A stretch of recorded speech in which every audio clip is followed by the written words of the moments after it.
Un grand merci, Madame le Doyen, chère Nathalie. Maîtres, chers collègues, chers étudiants, Mesdames, Messieurs, permettez-moi de commencer ce bref propos par des remerciements destinés d'abord aux intervenants, Maître Coulon, Maître Baron, Maître Cadière, Monsieur Brunel. Merci pour avoir accepté de participer à cette table ronde. Il me paraissait important, et je rejoins en tout point ce que Madame le Doyen a pu vous dire, que l'université, et en particulier la faculté de droit, servent de lieu de discussion et d'échange à propos de la réforme en cours des professions juridiques réglementées. Notre mission d'enseignants-chercheurs nous amène à la fois à former ceux qui se destinent à ces professions et à être observateurs et commentateurs privilégiés de vos activités. Il est de notre devoir, je pense, de nous interroger sur les modalités et les conséquences de la réforme. J'espère que la discussion sera éclairante, constructive et malgré tout sereine, en dépit des inquiétudes qu'elle suscite. Mes remerciements vont aussi aux 7 étudiants du Master 2 Conseil et Contentieux de notre faculté qui ont veillé à l'organisation matérielle de cette conférence, mais qui ont aussi accepté de travailler sur le fond de la réforme. Guillaume Bezard, Sophie Bouchard, Boabed Dambaba, Amélie Domet, Anas Kafif, Driss Lalou et Farine Nedjaï. Venons-en au sujet qui nous réunit ce soir. Le projet de loi pour la croissance et l'activité, à l'intitulé fort volontariste, a pour vocation d'apporter de profonds changements dans l'exercice des professions juridiques réglementées. Car il est souligné à plusieurs reprises dans les travaux préparatoires, réformer, c'est revivifier, régénérer. Pourtant, il n'est pas fait table rase de tout, maintien du statut d'officier public et ministériel, conservation du droit de présentation, absence de remise en cause des monopoles, préservation de l'unité de la profession d'avocat. A-t-on évité le pire? Rien n'est moins sûr. Les modifications apportées à l'exercice des professions juridiques réglementées sont importantes. Nous nous efforcerons de les analyser précisément, tout en ayant conscience que la discussion parlementaire qui commence aujourd'hui à l'Assemblée nationale aura pour effet d'amender, voire de faire disparaître certaines des mesures qui sont aujourd'hui contenues dans le projet de loi. Le format de cette table ronde, et non pas un défaut d'intérêt, nous a contraints à ne pas évoquer toutes les professions juridiques réglementées et à apporter notre attention sur les professions d'avocat, de notaire et d'huissier de justice. Nous avons dû aussi faire un choix parmi les mesures que nous évoquerons, faute de temps suffisant. Ainsi, nous laisserons de côté certaines questions, telles que la création de la profession de commissaire de justice ou encore la simplification du recours au salariat dans les offices publics et ministériels. La réforme des professions juridiques réglementées est un sujet qui se situe aux confins du droit et de l'économie. Elle met en jeu les grands principes d'organisation et de fonctionnement de la justice et de l'activité juridique. Égalité d'accès au droit et à la justice, proximité du service public de la justice, représentation des avocats et des officiers publics et ministériels sur l'ensemble du territoire, qualité de la prestation juridique fournie. Dans le même temps, elle a aussi des incidences sur la viabilité économique des structures professionnelles, sur l'emploi salarié au sein de ces professions juridiques réglementées et sur les usagers. On l'aura compris, les enjeux de la réforme sont primordiaux. La nécessité d'une réforme des professions juridiques réglementées n'est pas en soi contestable, encore faut-il s'assurer qu'elle ne compromette pas dangereusement les équilibres actuels. Sans plus tarder, je laisse la parole à l'un des étudiants du Master 2 Conseil et Contentieux chargé d'organiser la table ronde, Monsieur Kafif, afin qu'il procède à une présentation générale de la réforme. Je vous remercie.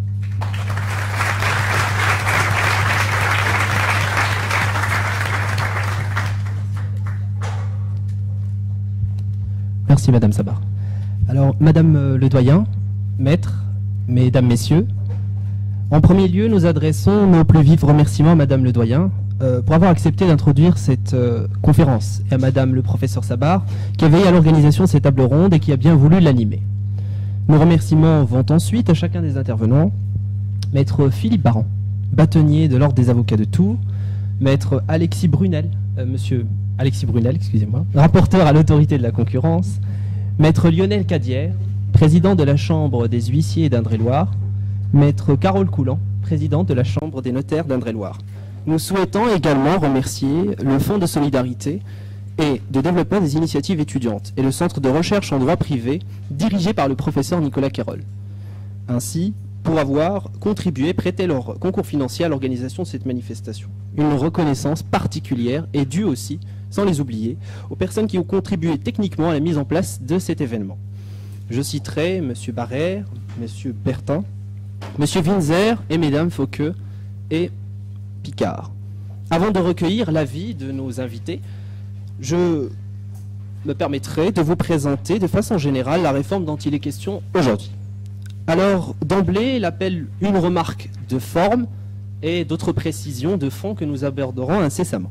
La réforme de forme s'attache d'abord au fait que cette loi, ce projet de loi sur la croissance et l'activité adopté par le Conseil des ministres le 10 décembre dernier, puis par la commission spéciale de l'Assemblée nationale, ce projet est disparate, composite, allant de la libéralisation du transport en autocar au travail du dimanche, en passant par l'actionnariat salarié. Il traite aussi des conditions d'accès et plutôt d'exercice des professions juridiques réglementées. Vous l'auriez compris, un vrai kaléidoscope législatif. Il semblerait que tous ces éléments, malgré leur variété, leur profonde différence, soient considérés par le gouvernement comme un possible levier de croissance. Quant au fond, s'agissant maintenant uniquement des professions juridiques réglementées, nous allons aborder dans un premier point, j'y arrive, comme quoi ça peut arriver. Alors, nous allons aborder dans un premier point la simplification des conditions d'installation des professionnels du droit, en particulier des notaires et des huissiers de justice. Dans certaines zones géographiques, le projet veut que l'installation des nouveaux diplômés notaires et huissiers de justice soit libre, tandis que dans d'autres régions, le garde des Sceaux aurait la possibilité de la refuser. Selon le gouvernement, une telle mesure permettrait d'assurer aux jeunes, c'est-à-dire vous, dans un avenir prochain, je vous le souhaite, un accès facilité et plus égalitaire à ces professions juridiques, tout en garantissant un maillage territorial plus satisfaisant. Le second point, quant à lui, est relatif à la révision des grilles tarifaires des professions réglementées du droit. Réviser ainsi ces grilles tarifaires aura pour objet de mettre fin à une prétendue déconnexion entre les tarifs proposés et les prestations réalisées par le professionnel, et partant de réduire le frais d'acte pour les usagers. Ainsi, pour y parvenir, ce projet de loi met 3 axes au point. Le premier, c'est une modification des règles tarifaires. Le second, c'est une révision régulière des tarifs. Et le troisième, c'est une transparence des tarifications. Ainsi, il est prévu, dans cette réforme, une tarification fixe jusqu'à un certain seuil, et une tarification plancher et plafond au-delà de ce seuil. Maintenant, regardons le troisième point. Il est relatif à l'élargissement du champ de la postulation des avocats au ressort de la Cour d'appel. Vous me direz, qu'est-ce que la postulation? Alors la postulation consiste pour les avocats à faire au nom et pour le compte de leurs clients les actes de procédure que nécessite le procès. La postulation obéit à un principe, celui de la territorialité. Ce principe voudrait que l'avocat ne postule que devant le TGI, auprès duquel son barreau est établi, et devant la cour d'appel dans le ressort de laquelle se trouve ce TGI. Concrètement, ça veut dire quoi? Ça veut dire qu'un avocat ou des avocats qui exerceraient à Tours ou seraient inscrits au barreau de Tours ne peuvent représenter leurs clients que devant le tribunal de grande instance de Tours et la cour d'appel d'Orléans, le cas échéant. Et ne peuvent, par exemple, les représenter devant le TGI d'Orléans, ce qui est considéré comme un blocage. Alors, ce projet de réforme essaye de faire tomber ce blocage en élargissant le principe de territorialité de la postulation des avocats au ressort des cours d'appel. À noter et garder en mémoire, parce qu'il y avait un quatrième point, mais qui a été écarté, que le projet de loi, dans sa version initiale, demandait l'autorisation pour créer le statut d'avocat d'entreprise salarié. C'est-à-dire qu'il serait un avocat l'avocat serait salarié de son entreprise, puis les avis qu'il aurait pu rendre seraient couverts par le secret professionnel. Toutefois, ce statut d'avocat en entreprise a été écarté puisque cette habilitation a été supprimée par la commission spéciale de l'Assemblée nationale. Enfin, quatrième point, il est relatif à l'ouverture du capital entre professionnels du droit et du chiffre. Le projet, qu'est-ce qu'il propose?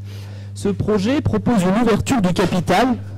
Comment est-ce qu'elle s'opère? Entre professionnels du droit et aux experts comptables ou aux personnes exerçant dans des structures, mais travaillant dans les mêmes professions, mais travaillant dans des structures différentes. Dans quel but est-ce qu'on opère cette ouverture du capital?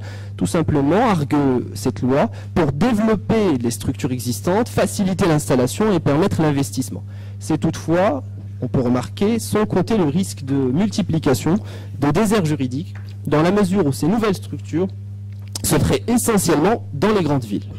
Ainsi, ces différentes mesures présentées, elles, on l'a vu, comme elles se profilent, elles vont être profondément modifiées dans leurs conditions d'exercice. Une question peut émerger. Peut-on parler de péril ou de renouveau? Nous attendons avec impatience les éléments de réponse que vont nous apporter les intervenants. Pour ma part, je vous remercie pour votre attention.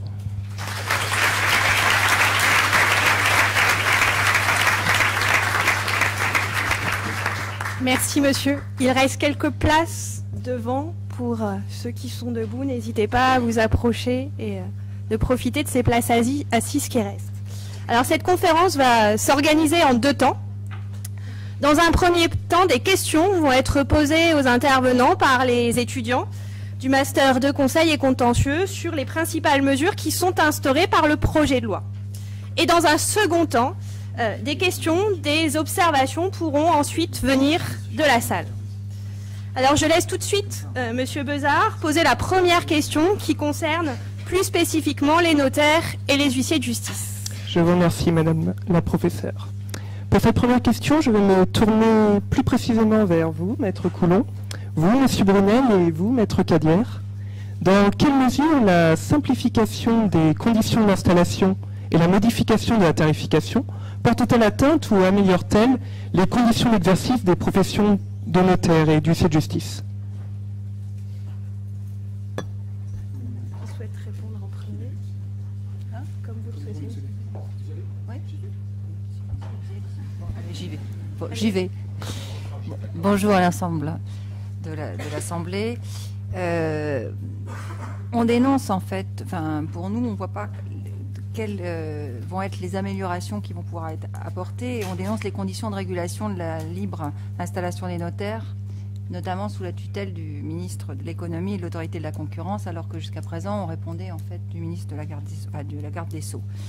Le texte aujourd'hui nous paraît encore confus quant aux conditions d'installation. Et s'agissant de l'appel à manifestation des candidats à l'installation dans les zones données, comment fera-t-on pour départager en fait les candidats? Un concours envisage d'être installé, être mis en place. On ne sait pas en fait encore aujourd'hui les conditions, sachant que nous subissons depuis de nombreuses années des délais inacceptables dans le cadre de l'instruction des dossiers de cession. Et on s'interroge sur les relations qui vont exister entre les confrères qui auront été installés en payant un prix et qui seront amenés à continuer à rembourser leur emprunt, notamment certains sur 15 ans, et ceux pour lesquels l'installation aura été libre et qui n'aura pas donné lieu à paiement en fait d'un prix de cession. Peut-être que M. Brunel, par rapport aux interrogations qu'on se pose, vous avez en fait des réponses. Alors est-ce que vous souhaitez que je réponde directement à votre question ou on fera une présentation globale et je répondrai à votre question à la fin si vous, très bien. Si vous voulez. Si vous le souhaitez.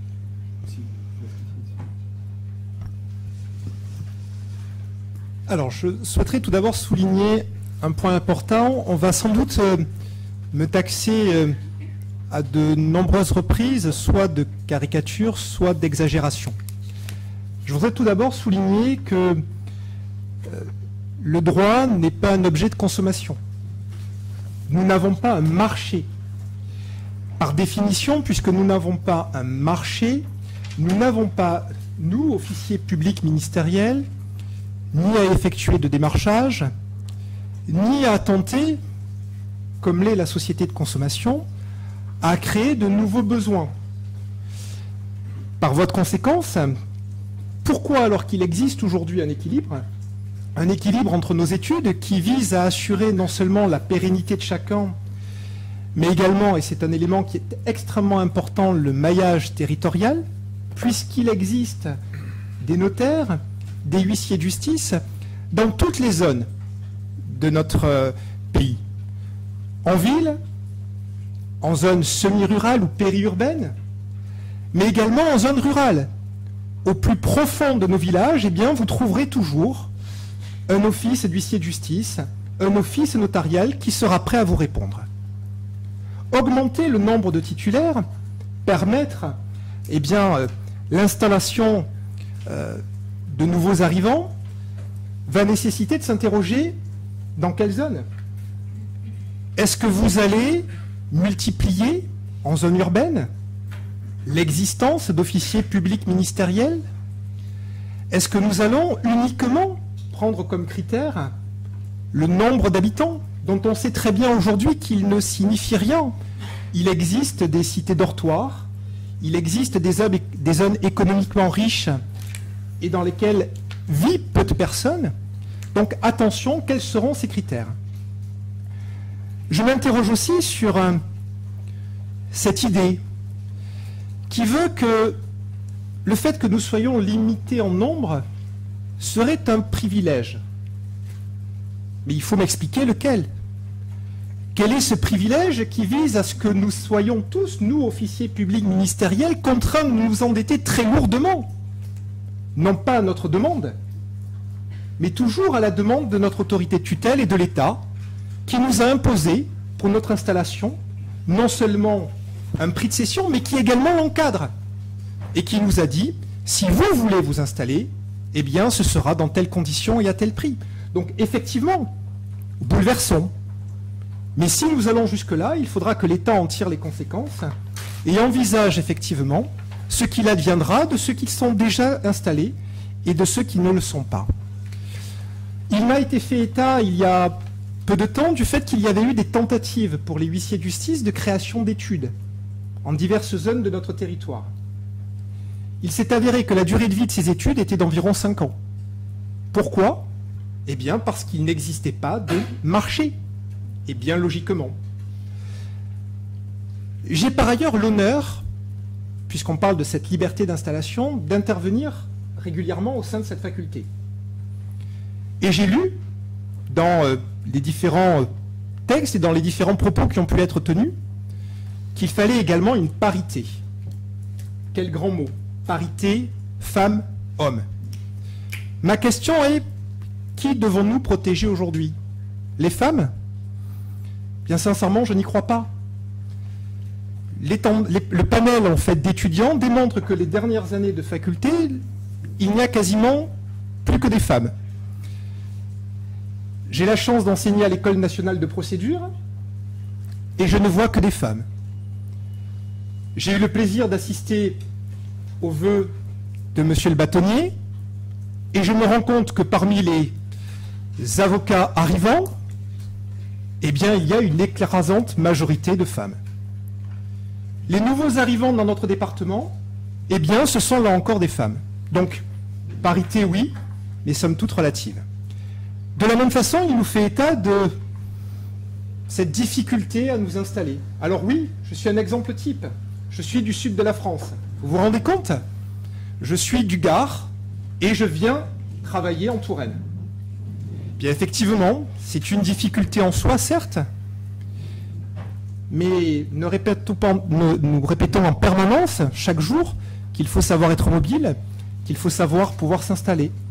Donc, quel serait l'intérêt de créer ici, pour ces futurs étudiants, une place ici ou là d'huissier de justice, si c'est pour rompre un équilibre, si c'est pour non seulement l'envoyer, je m'excuse de ce langage familier, mais vers un casse-pipe, parce que vous imaginez bien que jamais nous ne faillirons aux obligations qui nous sont faites de respecter nos règles déontologiques, jamais nous ne viendrons à démarcher, jamais nous ne viendrons à dire oui à un client alors que cela ne serait pas le respect du droit, tout simplement parce que nous aurions besoin de vivre.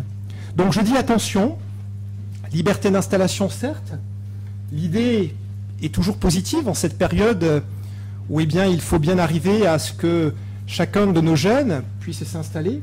Je dis simplement que cela ne doit pas se faire à n'importe quel prix, que cela ne doit pas se faire au détriment de ce que doit être la justice et notamment de nos professions, nous, officiers publics ministériels. Nous sommes les garants du droit juste et ce droit juste ne peut exister qu'à partir du moment où nous ne vivons pas dans un monde où nous serons en guerre les uns les autres. Puisque la concurrence, n'est-ce pas ça finalement? La concurrence, n'est-ce pas écraser l'autre? Moi, huissier, dans telle zone, ne vais-je pas avoir la volonté d'écraser ce jeune arrivant qui va me prendre ces quelques parts de marché? Donc oui, liberté d'installation, pourquoi pas? Simplement, je le répète, le droit n'est pas un objet de consommation, le droit n'est pas de la marchandise, le droit ne saurait être marché. Et à partir du moment où le droit ne saurait être marché, attention à bouleverser un équilibre qui aujourd'hui ne fonctionne pas si mal. Monsieur Brunet, bonsoir.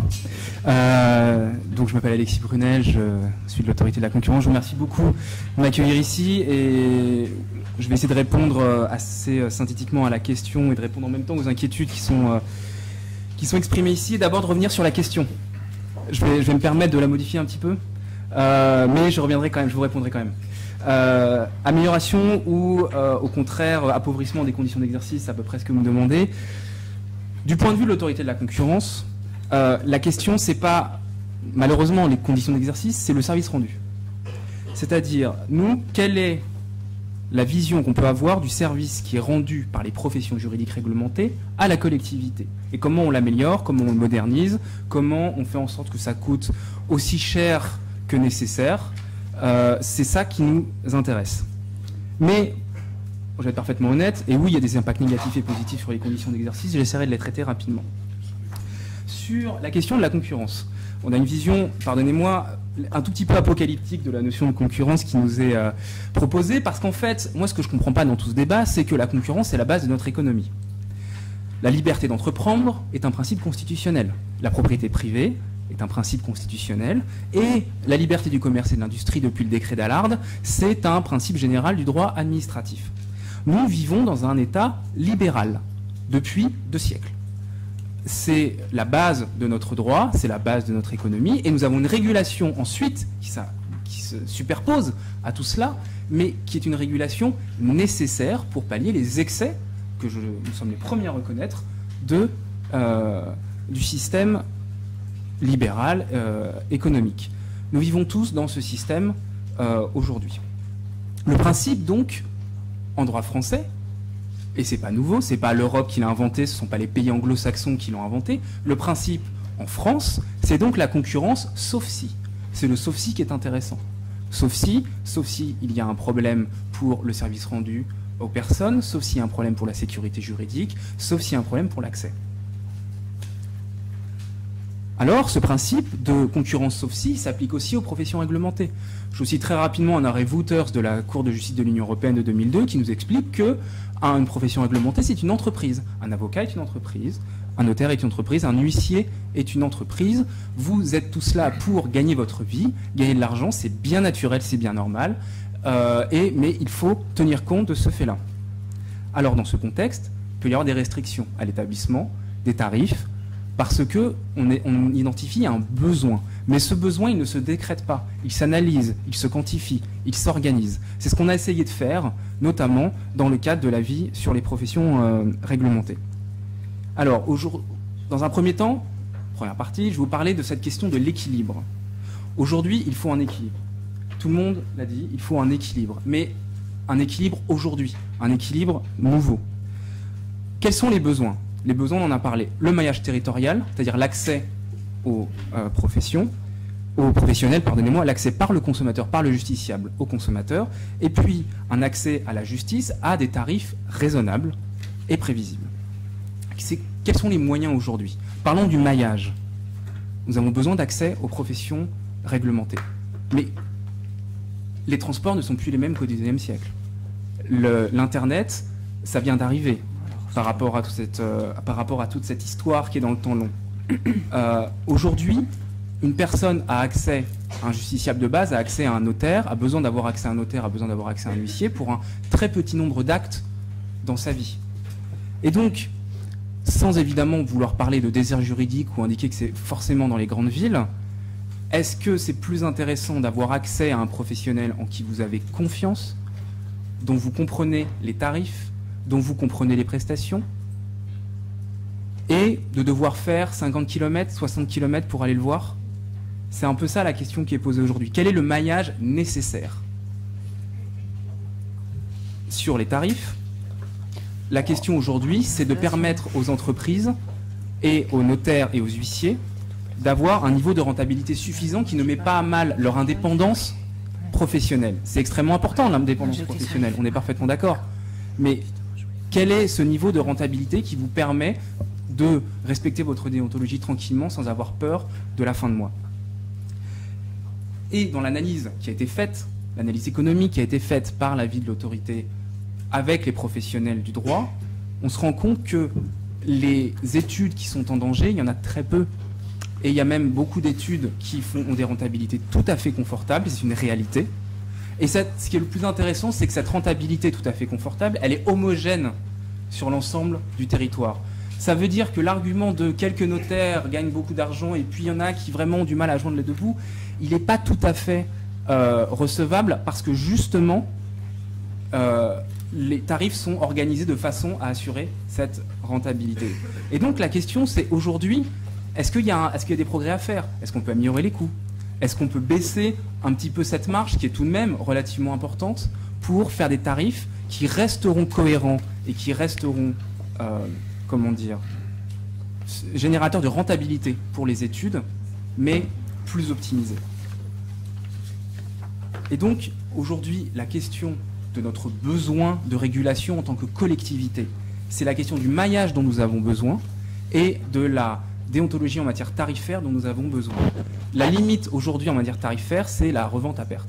On ne doit pas permettre à des professionnels de vendre leurs prestations à perte. Et c'est donc l'idée qui a été proposée d'avoir un tarif réglementé qui est maintenu, qui est toujours organisé. C'est pas la jungle, c'est pas tout d'un coup on ouvre toutes les vannes. Il y a un nouveau tarif réglementé qui est réévalué avec un haut et un bas et un plancher qui pourra pas être dans lequel on ne pourra pas aller en dessous. Donc on ne va pas tomber dans la concurrence apocalyptique qui inquiète certaines personnes, puisqu'il y aura toujours des règles. Mais ces règles sont adaptées aujourd'hui.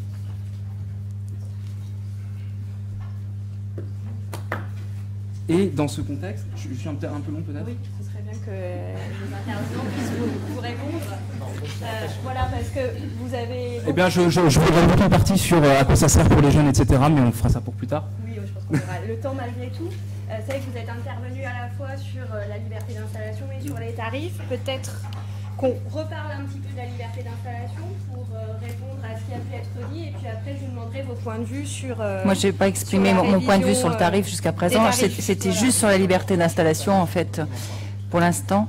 Moi je ne connais pas réellement en fait les nouvelles conditions de l'installation des notaires. Enfin, on est bien d'accord qu'il faut, je crois qu'un certain nombre de notaires et la Chambre est d'accord pour qu'il y ait une augmentation du nombre de notaires. Dans quelle zone? Est-ce qu'on est concerné au niveau du département? Je pense qu'au niveau national, les besoins ne sont pas les mêmes. Et j'ai pas cru comprendre, en fait, ou en tout cas, j'ai pas lu dans le rapport qui a pu être établi, quelles étaient les zones qui étaient concernées.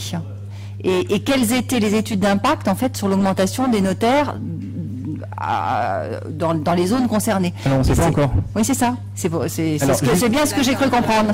Voilà. On pose. Alors, juste vraiment 30 secondes. La loi, on est dans le domaine de la loi. J'essaie de faire un peu de droit. La loi pose des principes. Oui, la loi est là pour poser des principes, et ce qui était proposé dans la première mouture, parce qu'aujourd'hui on a changé avec la première mouture avec laquelle je suis plus confortable, mais bon tant pis, c'est en train d'évoluer, c'est de dire le principe, c'est un principe qui n'est même pas régulé, c'est un principe de liberté d'installation. De toutes les inquiétudes sur que va faire le ministère de la Justice, etc., elles n'ont plus lieu d'être, elles disparaissent. En plus, ça réduit un peu la paperasse et l'intervention de l'État, et les professions libérales que vous êtes pourraient s'en satisfaire. Premier point. Deuxième point, sur comment c'est fait, mais justement, il va y avoir un travail avec les ordres, avec le ministère de la Justice, et peut-être avec l'autorité de la concurrence, on verra si on nous donne cette compétence, pour élaborer, mais dans le détail. C'est pas un lieu pour le débat parlementaire, d'élaborer dans le détail quelles sont les zones qui ont besoin, ou enfin pour lesquelles, dans la première mouture, c'est pas les zones qui ont besoin, c'est les zones qui présentent un risque pour la rentabilité. Et donc c'est ça la logique, c'est à quel moment la liberté fait obstacle au bon exercice professionnel. Et donc, dans quelle zone la liberté d'installation fait obstacle au bon exercice professionnel? S'il n'y a pas d'obstacle, il n'y a rien à faire. Chacun fait comme il veut. S'il y a un problème avec le bon exercice professionnel, on l'identifie, on le traite, on fait une carte en fonction, et c'est ça qui était prévu à l'origine. Je vais à nouveau tenir des propos un petit peu négatifs. On nous parle aujourd'hui liberté d'installation, vous l'avez dit, libéralisation complète. A priori, à partir du moment où un critère sera respecté, on pourra le faire. Je vais donc recentrer également un petit peu sur ces questions de tarifs. Je voudrais juste, vous tous, vous toutes qui êtes ici, on va tous faire nos courses au supermarché. Et on en est tous très contents. La mondialisation est là, des raisons ont existé. Au final, qu'est-ce qui se passe? Disparition des petits commerces, chômage, création de réseaux, et surtout quoi? Surtout baisse de qualité. On est tous les premiers à reconnaître qu'aujourd'hui, ce que nous achetons, certes, le prix a baissé, oui, c'est vrai, mais on achète quoi?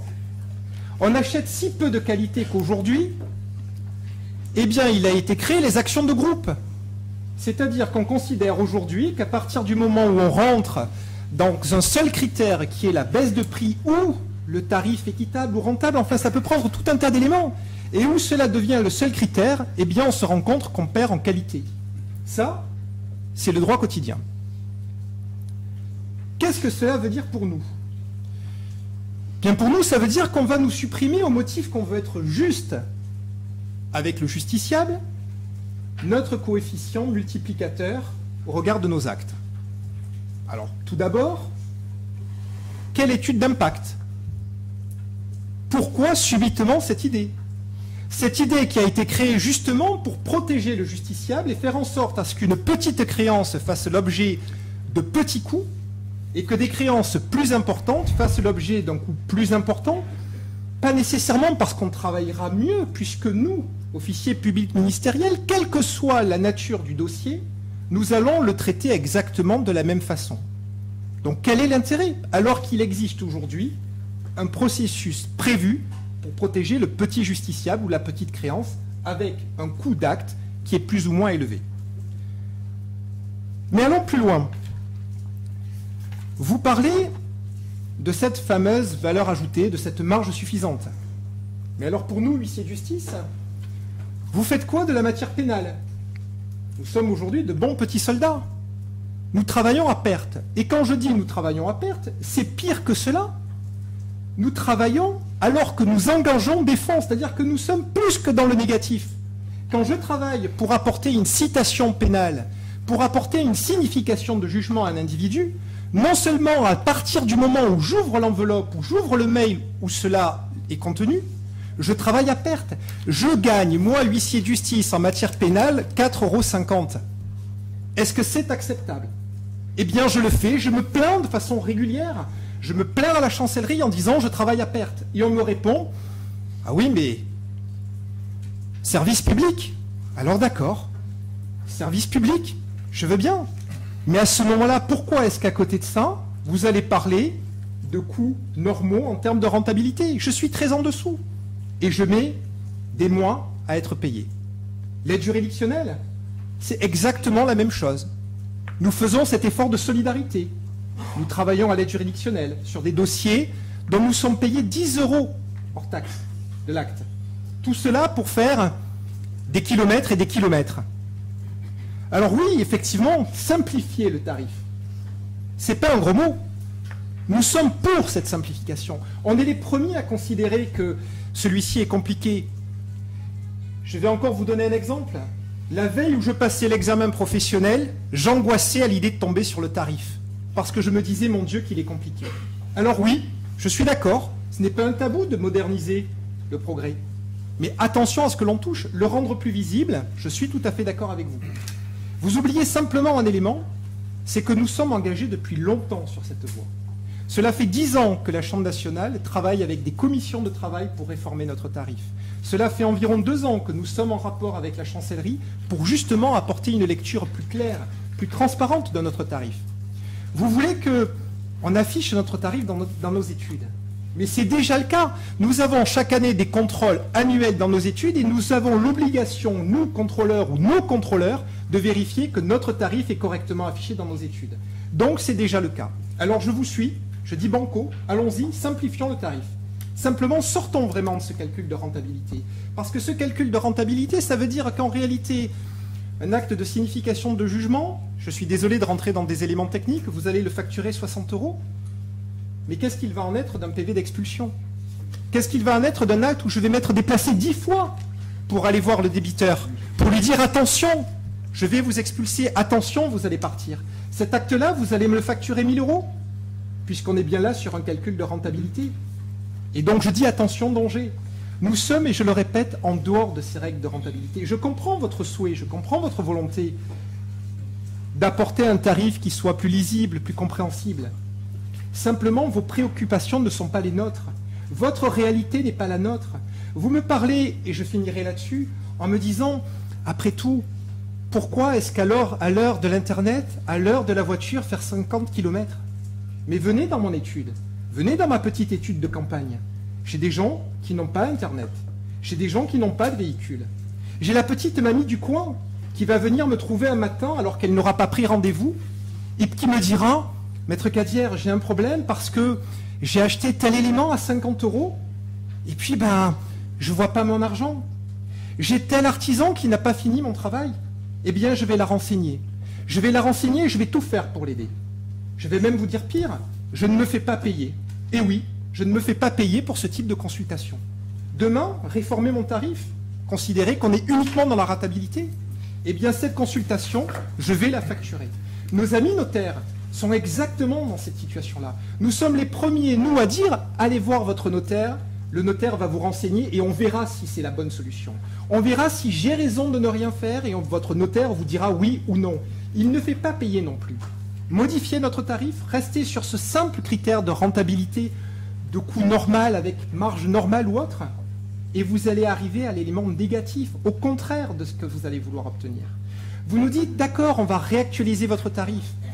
Combien de fois, nous, huissiers de justice, alors qu'une procédure pourrait comprendre 10 actes, nous n'allons en faire que 2 ou 3? Modifier notre tarif, plombez-le, allez vers le bas, on va respecter la loi, nous allons faire tous les actes. Et bien après, nous verrons l'intérêt pour le justiciable. Je le répète, attention aux conséquences que cela peut avoir. Je comprends que vous ayez une logique qui soit différente de la nôtre, simplement notre terrain n'est pas nécessairement le vôtre, notre quotidien n'est pas nécessairement le vôtre. Si vous voulez bien. Quelques règles.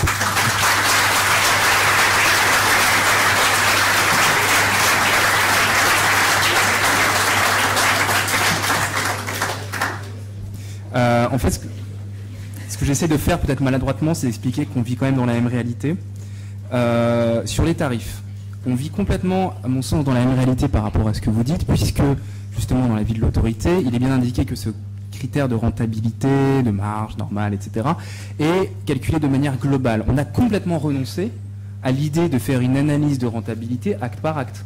C'est-à-dire, on sait qu'il y a une péréquation tarifaire entre des actes qui ne rapportent rien, parce que ce sont des petits actes tarifés, mais qui peuvent prendre beaucoup de temps quand même, parce que ça peut être les mêmes procédures pour une créance très faible et une créance très élevée, ça peut être les mêmes procédures pour une vente immobilière très faible ou très élevée, on en a parfaitement conscience. Donc en fait, le modèle, l'esquisse de modèle, l'esquisse de proposition, la saisine du ministre, c'était nous donner des propositions pour une méthodologie de révision des tarifs. On en est à ce niveau-là. L'esquisse de proposition est de dire on garde le caractère global du tarif. On simplifie le tarif, on simplifie sa structure, et même dans le cas des huissiers, c'est exactement ce que vous m'indiquiez, c'est la réponse directe, on fait des tarifs par procédure globale et pas acte par acte, pour pas inciter à faire 10 procédures quand on peut en faire 2 ou 3, etc. Et on vérifie la rentabilité globale du système pour que les gens puissent vivre de leur travail. Donc en fait, il y a beaucoup d'inquiétudes qui sont liées à ce projet de loi, qui sont liées à l'avis de l'autorité. Mais si vous avez une lecture précise, vous voyez qu'en fait, on cherche les moyens d'optimiser le tarif, on cherche les moyens en fait de faire un nouveau tarif. C'est quand même, enfin, faut que vous compreniez, on ne laisse pas tomber le système. on ne change pas ces éléments fondamentaux. Il y a toujours un tarif réglementé. La plupart des actes qui sont aujourd'hui réglementés resteront réglementés. La seule question, c'est est-ce qu'aujourd'hui, on peut parler de le réformer? Voilà, on dit juste, on va quand même regarder vraiment combien ça coûte et on va pas... Je crois absolument à votre sincérité. Le problème, c'est qu'on ne peut pas se baser sur une déclaration, quelqu'un qui dit mais moi ça me coûte tant parce que j'ai tant de kilomètres à tel endroit, dans telle région. Oui, mais moi j'ai ça. Oui, mais moi en fait, dans ma région, il y a de la montagne, etc. Ça existe, c'est vrai. Mais on est obligé de faire une analyse globale. Et c'est ce contexte-là. Donc voilà, pour dire sur le tarif, le but du nouveau tarif, c'est de maintenir la rentabilité des gens et d'essayer de voir où est-ce qu'on peut optimiser sa structure pour que ce soit plus lisible pour les contribuables. Oui, jusqu'à présent, moi, je ne suis pas intervenue sur le tarif puisque j'étais surtout sur les conditions de la liberté d'installation. Oui, les tarifs des notaires ne sont pas aujourd'hui déterminés en fonction des coûts. Ils sont fixés par arrêté du garde des Sceaux en fonction de deux objectifs. Assurer l'égalité d'accès des usagers aux services publics, c'est-à-dire le tarif unique, et assurer l'égalité de traitement sur l'ensemble du territoire en maintenant un maillage territorial suffisant grâce à un niveau de tarif garantissant aux notaires de maintenir un équilibre économique sur leurs études. Je pense qu'il est très important de conserver ce maillage territorial parce qu'en effet, un certain nombre de citoyens ne pourront pas faire 50 km pour aller à la rencontre en fait, des conseils du droit. Et ce, afin d'assurer notre mission de service public, il ne faut pas l'oublier. Il est prévu une nouvelle modalité de détermination des tarifs de sorte que soit pris en compte le coût des prestations des professionnels. Mais quelle modification? Moi, je ne les connais pas. J'entends parler d'un coût pertinent, d'une adéquation du coût avec le service rendu, d'une rémunération raisonnable. L'objectif, lui, est connu. Faire chuter le coût de la rémunération des actes les plus chers. Mais il n'est pas parlé des actes dont le coût est déficitaire, ni des consultations gratuites données quotidiennement par l'ensemble des confrères. Aujourd'hui, en tant qu'officier public, nous avons une obligation d'instrumenter qui a toujours été assurée par les notaires dans la mesure du caractère redistributif du tarif. Les actes à rémunération élevée venaient financer les actes déficitaires. Le risque est que la diminution du tarif donc d'entraîner la faillite de nombreuses études. Il faut savoir qu'au niveau du département, depuis 2 ans, il y a une baisse des résultats de 30% des études. Donc des études qui aujourd'hui sont très fragiles et qui maintiennent l'emploi grâce à un différé de paiement de leurs cotisations professionnelles et ce, grâce à la solidarité de l'ensemble des notaires du département. Une baisse du chiffre d'affaires de 20% entraînerait au niveau du département la fermeture de 36 études sur 51. La diminution du tarif va entraîner une déstabilisation qui aura une répercussion immédiate sur l'emploi.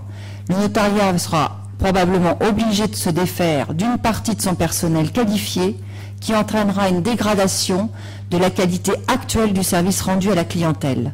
Et dans un second temps, il y aura une concentration des offices pour faire des économies sur les coûts de production, donc une désertification, donc une concentration de l'offre de services à l'américaine, qui n'engagera une diminution des coûts des actes que passagère. Si on regarde l'exemple des Pays-Bas, hélas, la réforme du tarif n'a été élaborée avec aucune étude d'impact. La seule étude d'impact aujourd'hui, par rapport au tarif des notaires, c'est celle qui a été faite par le Conseil supérieur du notariat, puisqu'on ne connaît pas en fait la manière dont vous allez impacter sur les tarifs.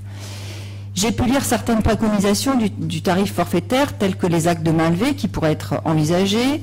Je reste plus dubitatif sur la préconisation des actes, donc des tarifs forfaitaires sur les actes d'attestation de propriété dans les dossiers de succession, pour lesquels, par ailleurs, l'autorité de la concurrence préconise que nous soyons moins chers que les avocats, que les banques, qui, eux, par ailleurs, on récupère en fait des rémunérations peut-être non déclarées par rapport aux banques qui vont être amenées à régler les déclarations de succession et qui par ailleurs préconiseront des placements aux héritiers et aux conjoints.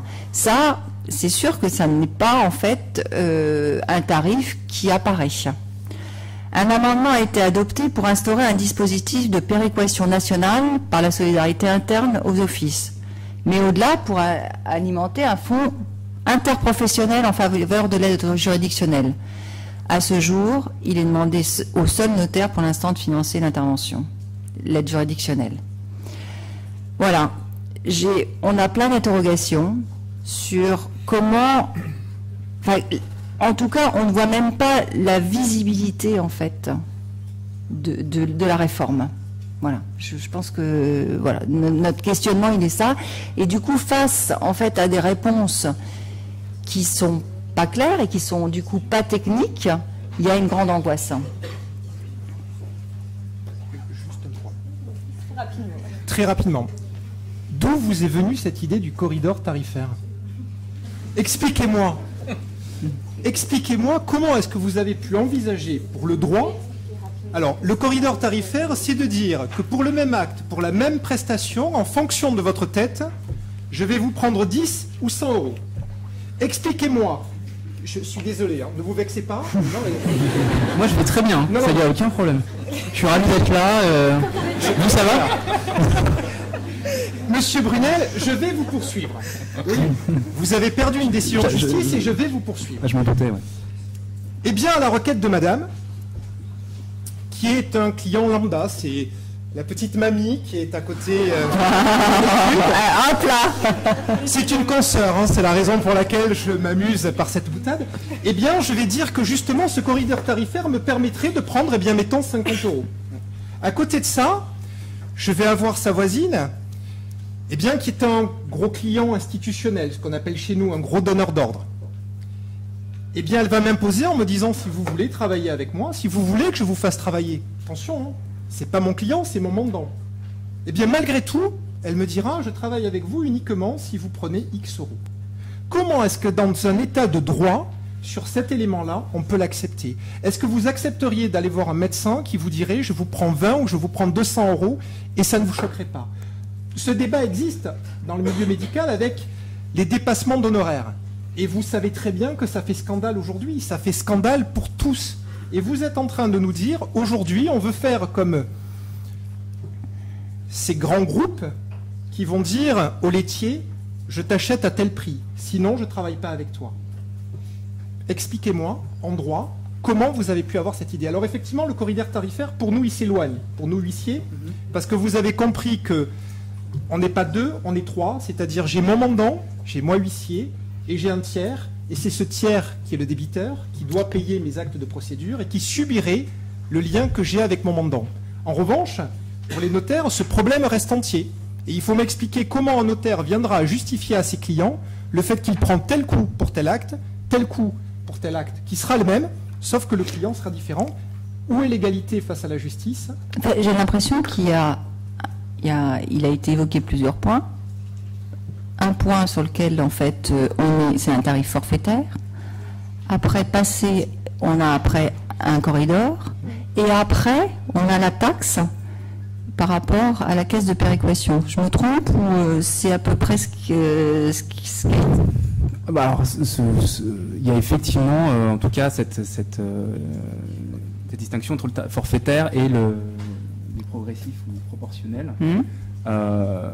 Mais dans tous les cas, effectivement, dans beaucoup de cas, il y a cette notion de corridor tarifaire qui est proposée, qui en fait est un droit de remise, en fait. C'est-à-dire, vous avez le droit de faire des remises de temps dans une certaine proportion. Alors, je sais pas comment, en plus, on est pressé par le temps, donc je sais pas trop comment répondre à ça, simplement sur... Je vais essayer d'être bref et de le dire ça en 3 phrases.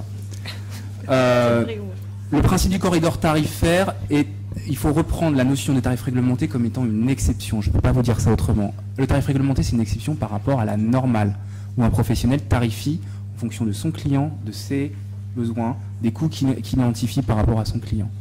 Le corridor tarifaire est une protection supplémentaire qui est donnée de dire, d'une part, vers le haut, le plafond, le professionnel ne pourra pas demander plus qu'il n'est raisonnable. Deuxième protection, le professionnel ne pourra pas demander moins qu'il est raisonnable et donc ne pourra pas s'amuser à faire des prix prédateurs pour aller tuer tous les petits camarades à côté. À l'intérieur, c'est un régime de concurrence. Je ne peux pas vous dire mieux. C'est un un régime de concurrence, c'est-à-dire que vous allez pouvoir peut-être faire un petit peu moins cher que le collègue d'à côté, faire un peu plus cher, dire moi je suis un peu plus cher, mais j'ai cette qualité-là, j'ai cette expérience, je suis spécialisé, je sais faire ça, ça et ça. Non, mais celui qui n'aura pas de prêt à rembourser, il va proposer des tarifs bien plus attractifs que celui qui aura un prêt, donc qui sera mis à un prêt de 15 ans sur la tête.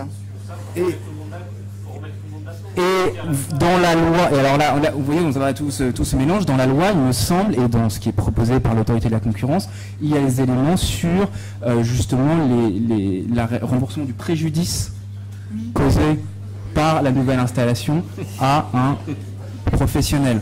Et dernier point, lorsque vous achetez, vous payez un prix de cession d'une étude, vous payez un prix de cession d'une étude avec sa clientèle, avec ses installations, avec son matériel. C'est vrai que ça coûte de l'argent, mais c'est comme quelqu'un qui rachète un cabinet médical ou quelqu'un qui rachète un cabinet d'avocat. Alors, on peut discuter sur le prix et je ne saurais pas vous discuter plus techniquement là-dessus. Je dis simplement que racheter une étude déjà faite, c'est pas la même chose que d'en monter une de toutes pièces. Voilà. Alors, si vous le voulez bien, la discussion viendra ensuite. C'est vrai qu'on a tous beaucoup de choses à dire. Moi-même, j'aurais beaucoup de choses à vous dire, mais je préfère renoncer à mon temps de parole parce que je vois que vous êtes très demandeur d'explications. On va passer à la seconde question, donc, qui va être posée par Monsieur Lalou et qui concerne davantage Maître Baron. Donc voilà, j'adresse cette question à vous. J'adresse cette question à vous, Maître Baron.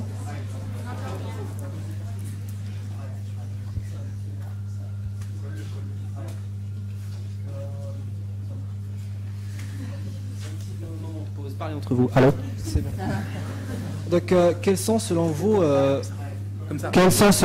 les incidences de l'élargissement de la postulation au ressort de la Cour d'appel et êtes-vous satisfait du retrait du statut d'avocat en entreprise ?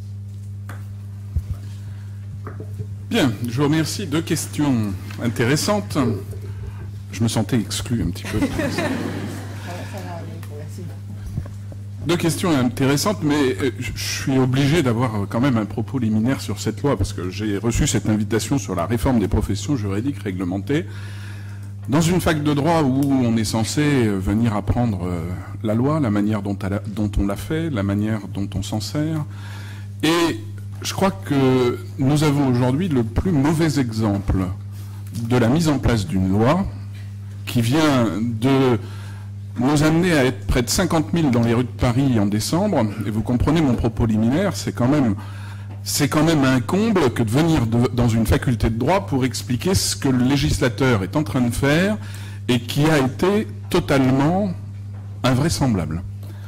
Invraisemblable parce que vous m'avez posé la deuxième question sur l'avocat d'entreprise, j'en dirai deux mots donc, mais c'est vrai que jusqu'à la semaine dernière, la question était encore prégnante. Aujourd'hui, elle l'est un peu moins. Madame la présidente de la Chambre me disait vous, avocat, vous êtes presque sorti d'affaire. C'est vrai que c'est surprenant de venir sur cette réforme des professions réglementées qui a été l'exemple d'une loi qui n'est pas encore terminée, mais mal bouclée.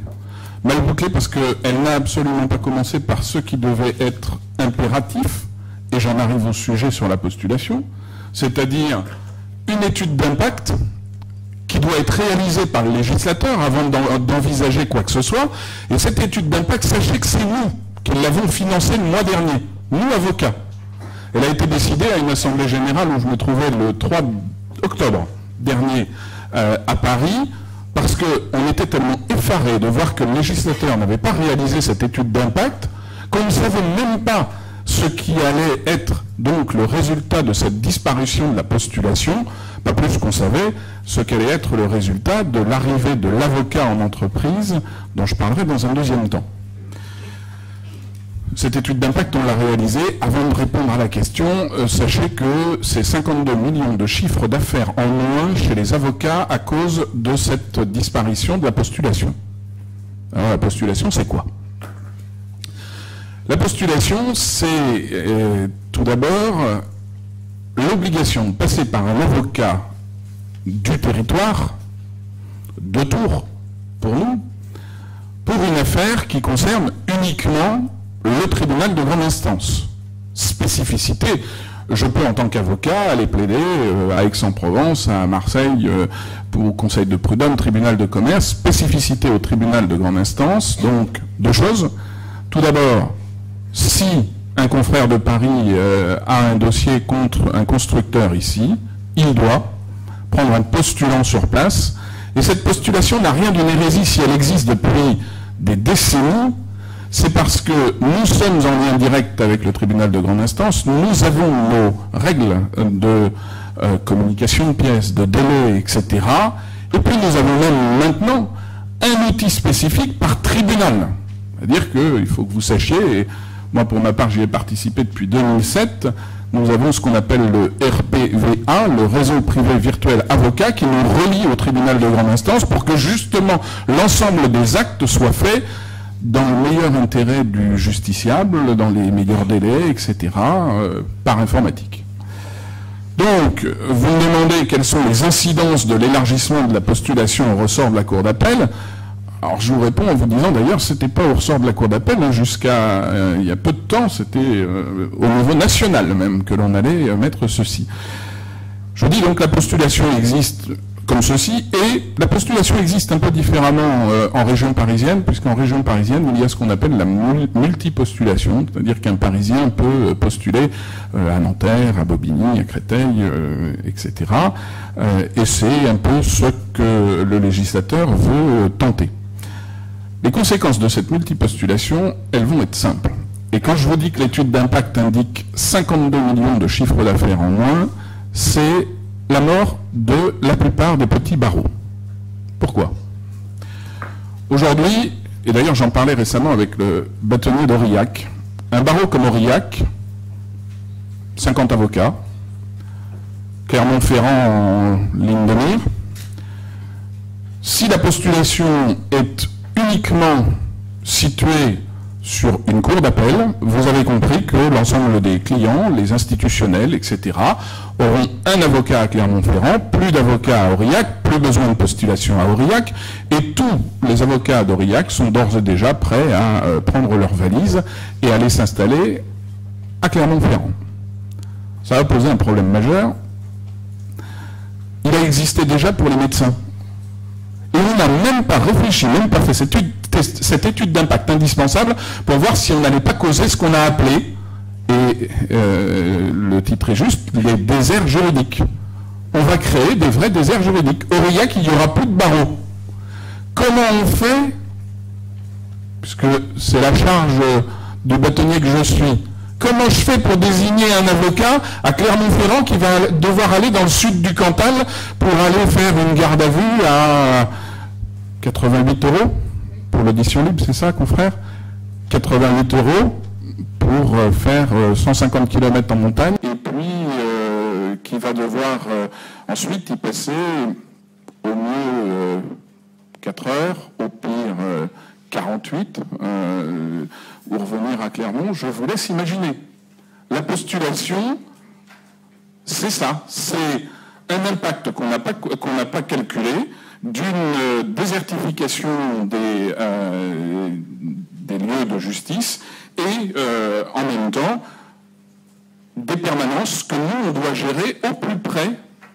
Quand je dis au plus près, sachez que déjà rien que dans un département comme le nôtre, la difficulté que je peux rencontrer comme bâtonnier pour désigner des gens, des avocats, qui acceptent pour 88 €, vous parliez tout à l'heure, monsieur le président des huissiers, des sommes qui sont effrayantes hein, quand on l'apprend. C'est tout aussi effrayant pour nous. 88 €, je vais aller passer 24 heures au Grand Pressigny. Bah, oui, il faut le dire, la gendarmerie est là-bas et on nous appelle. Alors, heureusement, on doit avoir 4 permanents. Le premier dit non, je peux pas, j'ai piscine. Le deuxième nous répond, moi c'est pas possible, je suis malade, etc. Pour arriver à désigner, c'est déjà terrible. Et quand on aura mis en place cette postulation au niveau de la cour, quand tous les avocats se seront réunis dans les grandes cours, comment on fait les médecins? Pourquoi il y aurait d'autres raisons d'ailleurs? Comment on fait les médecins? Les avocats vont partir dans les grandes villes, parce que dans les grandes villes c'est mieux. eh bien, nous n'aurons plus personne pour nos permanences que nous devons réaliser. Donc quand je dis que cette loi a vraiment été mal pensée, c'est assez invraisemblable. Cette postulation notamment, je lisais ce matin les débats de la commission spéciale, ils tombent des nues et on découvre tel problème, tel autre. Ah oui, c'est vrai, on n'avait pas pensé aux conséquences de. Je trouve que c'est invraisemblable. Quand je lisais les débats sur les administrateurs judiciaires et les huissiers, où on nous explique qu'on a découvert à la faveur de cette commission spéciale que on n'allait peut-être pas pouvoir les marier comme on l'envisageait parce que ça va créer des conflits d'intérêts terribles, puisqu'il y a au moins 2 ou 3 situations dans lesquelles ils seront en conflit d'intérêts. Voilà donc pour cette postulation. Deuxième question, j'ai été long, mais je le serai moins. L'avocat en entreprise. Oui, je suis satisfait qu'il ait disparu, mais je me demande d'ailleurs si il n'a pas été imaginé un temps pour arriver à nous faire passer la pilule de la postulation. C'est-à-dire que là, on vient de nous dire, vous voyez, vous êtes content, ça y est, c'est fini. Bon, allez, il n'y a plus que la postulation, ça va passer. L'avocat en entreprise, c'était une hérésie. Alors déjà, il fallait changer le nom de 2 de vos mages. Ah oui, parce que c'était pour remplacer les juristes en entreprise. Donc je crois qu'il doit y avoir l'hommage des juristes en entreprise, et je ne sais plus quel est l'autre, il fallait changer le nom. Les juristes en entreprise que l'on voulait appeler avocats, qui allaient devenir du jour au lendemain nos confrères, c'est pas le problème, on en a beaucoup, mais surtout, qui n'allait avoir qu'un seul client. Quelle est l'indépendance de cet avocat qui n'allait avoir qu'un seul client? Alors, c'est notre barreau de Paris qui appelait de ses voeux, de tous ses voeux, ses avocats en entreprise. On était là-dessus dans l'incompréhension totale. J'ai cru, en lisant quelques débats parlementaires, comprendre. C'est tout simplement parce qu'il y a 10 entreprises du CAC 40 qui ont des avocats anglo-saxons qui sont arrivés à l'intérieur des entreprises, et donc ils voudraient qu'on ait des avocats français qui prennent la place de ceux-ci. 16 000 avocats, on nous annonçait. Nous sommes aujourd'hui 60 000. 16 000 avocats en entreprise qui allaient rejoindre nos ordres et qui allaient avoir un seul client et qui allaient répondre à quoi de notre déontologie? On avait cru à un moment d'ailleurs que c'était peut-être uniquement pour créer un sanctuaire à l'intérieur des entreprises dans lequel on ne pourrait pas venir parce qu'il y avait le secret de l'avocat. Et le secret de l'avocat, ça permet de dire à celui qui vient faire une perquisition, là, tu rentres pas. Ça marche pas chez nous. Toujours est-il, pour info, ça n'avait pas marché. Ah ben, c'était plus qu'imaginé, parce que effectivement, il n'évoquait qu'une chose, le legal privilege. C'était, je veux du secret, et grâce au secret, je pourrais sans doute cacher quelque chose. Donc, aujourd'hui, cet avocat en entreprise, pour répondre à votre question, il a disparu, quoique nous sommes très vigilants, parce que les amendements existent toujours. J'ai appris qu'il y en avait eu un ce matin pour remettre les administrateurs judiciaires dans la course, qu'ils avaient quitté il y a peu de temps. Quand je dis que c'est une loi qui est quand même faite d'une manière assez incroyable, chaque jour a son retentissement. Peut-être qu'on aurait dû attendre quelques jours pour faire ce colloque-là, parce que j'aurais peut-être eu à vous reparler de l'avocat en entreprise parce qu'il était revenu au bout du jour, mais aujourd'hui je suis ravi en tout cas qu'il ait disparu. Merci Maître Baron. Alors c'est vrai que comme vous, je partage les mêmes inquiétudes sur l'extension de cette postulation territoriale, mais en même temps, j'avoue que je suis quand même un petit peu rassurée par les exceptions qui ont été introduites par la commission spéciale de l'Assemblée nationale et qui conservent dans un certain nombre d'hypothèses la postulation au ressort du tribunal de grande instance. Mais ne vous inquiétez pas, on aura d'autres occasions de discuter de tous les aspects de cette réforme. On va passer à la 3e question plus générale qui va vous être posée par Monsieur Dambaba et qui concerne chacune des professions ici présentes. Je vous remercie. Alors, cette question est adressée à l'ensemble des intervenants. En dehors de ce qui a déjà été dit, quels sont les impacts de cette réforme sur notre modèle de justice ? S'exprimer en premier. Comme vous le souhaitez. Je ne sais pas. Moi, je ne parle pas. Allez-y. Bon. Vous allez vous lasser. Les impacts de cette réforme sur notre modèle de justice, je pense qu'ils sont nombreux. Et il y en a un dont on n'a pas parlé pour l'instant, qui concerne toutes nos professions. Et c'est ce qui fait que nous sommes encore tous vent debout contre cette réforme. Avec Madame la Présidente des notaires, nous rencontrions récemment l'un de nos députés et on en discutait. L'impact le plus néfaste, il tient à l'arrivée des capitaux extérieurs. L'idée est que nous sommes sur un marché et que sur un marché, le mieux, c'est d'y faire entrer des fonds de pension sans doute, vous m'avez compris, et donc il faut que les capitaux extérieurs puissent entrer dans nos cabinets. C'est-à-dire que ce qui est pour l'instant l'apport fait par notre matière grise serait remplacé par les fonds que nous apporteraient des entreprises comme Enron, peut-être, je ne sais pas, je pense à celle-ci, sans doute pour plaisanter.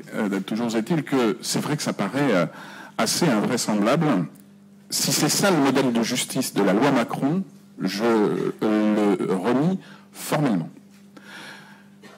Il a été prévu dans la commission spéciale, puisque quand je vous dis que c'est presque un travail d'amateur et qu'on l'a fait au cours de la commission spéciale, qu'on pourrait... alors au début, c'était associer tout le monde. Notaires, huissiers, experts comptables, toutes les professions envisageables. Comme dans la loi, il y a aussi les bus et les permis de conduire. Peut-être qu'on aurait pu aussi y mettre ceci. Donc, il était envisagé d'associer toutes les professions. Et puis, il y a eu un amendement pour essayer quand même de faire marche arrière, parce qu'il y a une chose qui nous répulse, nous, c'est les gens du chiffre et les gens du droit. Vous savez, on dit toujours les experts comptables d'un côté, les avocats notaires, etc. de l'autre.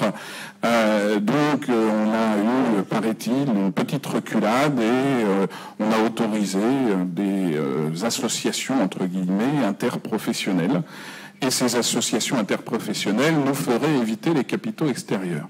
C'est un pur mensonge, hein, puisqu'il suffit de reprendre la réglementation européenne pour voir que sans aucune difficulté, puisque les experts comptables, eux, n'ont pas de limitation sur leurs capitaux, sur les capitaux extérieurs, nous allons pouvoir être détenus demain par le groupe Auchan ou un autre groupe. Alors certes, si moi ça me permet d'aller à la pêche et de faire financer mon cabinet, vous avez compris, là aussi c'est une plaisanterie, mais c'est absolument invraisemblable. Et ça, c'est le modèle de justice auquel je ne crois pas. La question, c'est celle-ci. Notre modèle de justice, il est atteint à un point, je crois que au moins on partage cela avec quelques professions judiciaires, nous ne sommes pas là pour être financés par des fonds de pension américains. Nous allons continuer notre travail pour les gens, pour les petites gens, pour les sans-dents. Et bien entendu, nous allons nous battre pour que ces capitaux extérieurs ne rentrent pas. Quand je dis descendants, excusez-moi, mais il faut savoir quand même que c'est pas ce modèle américain qui nous plaît. Je lisais avant-hier qu'un gros cabinet américain était en train d'envisager d'acheter le marché de l'aide juridictionnelle. C'est ça qu'on veut en France? Ridicule.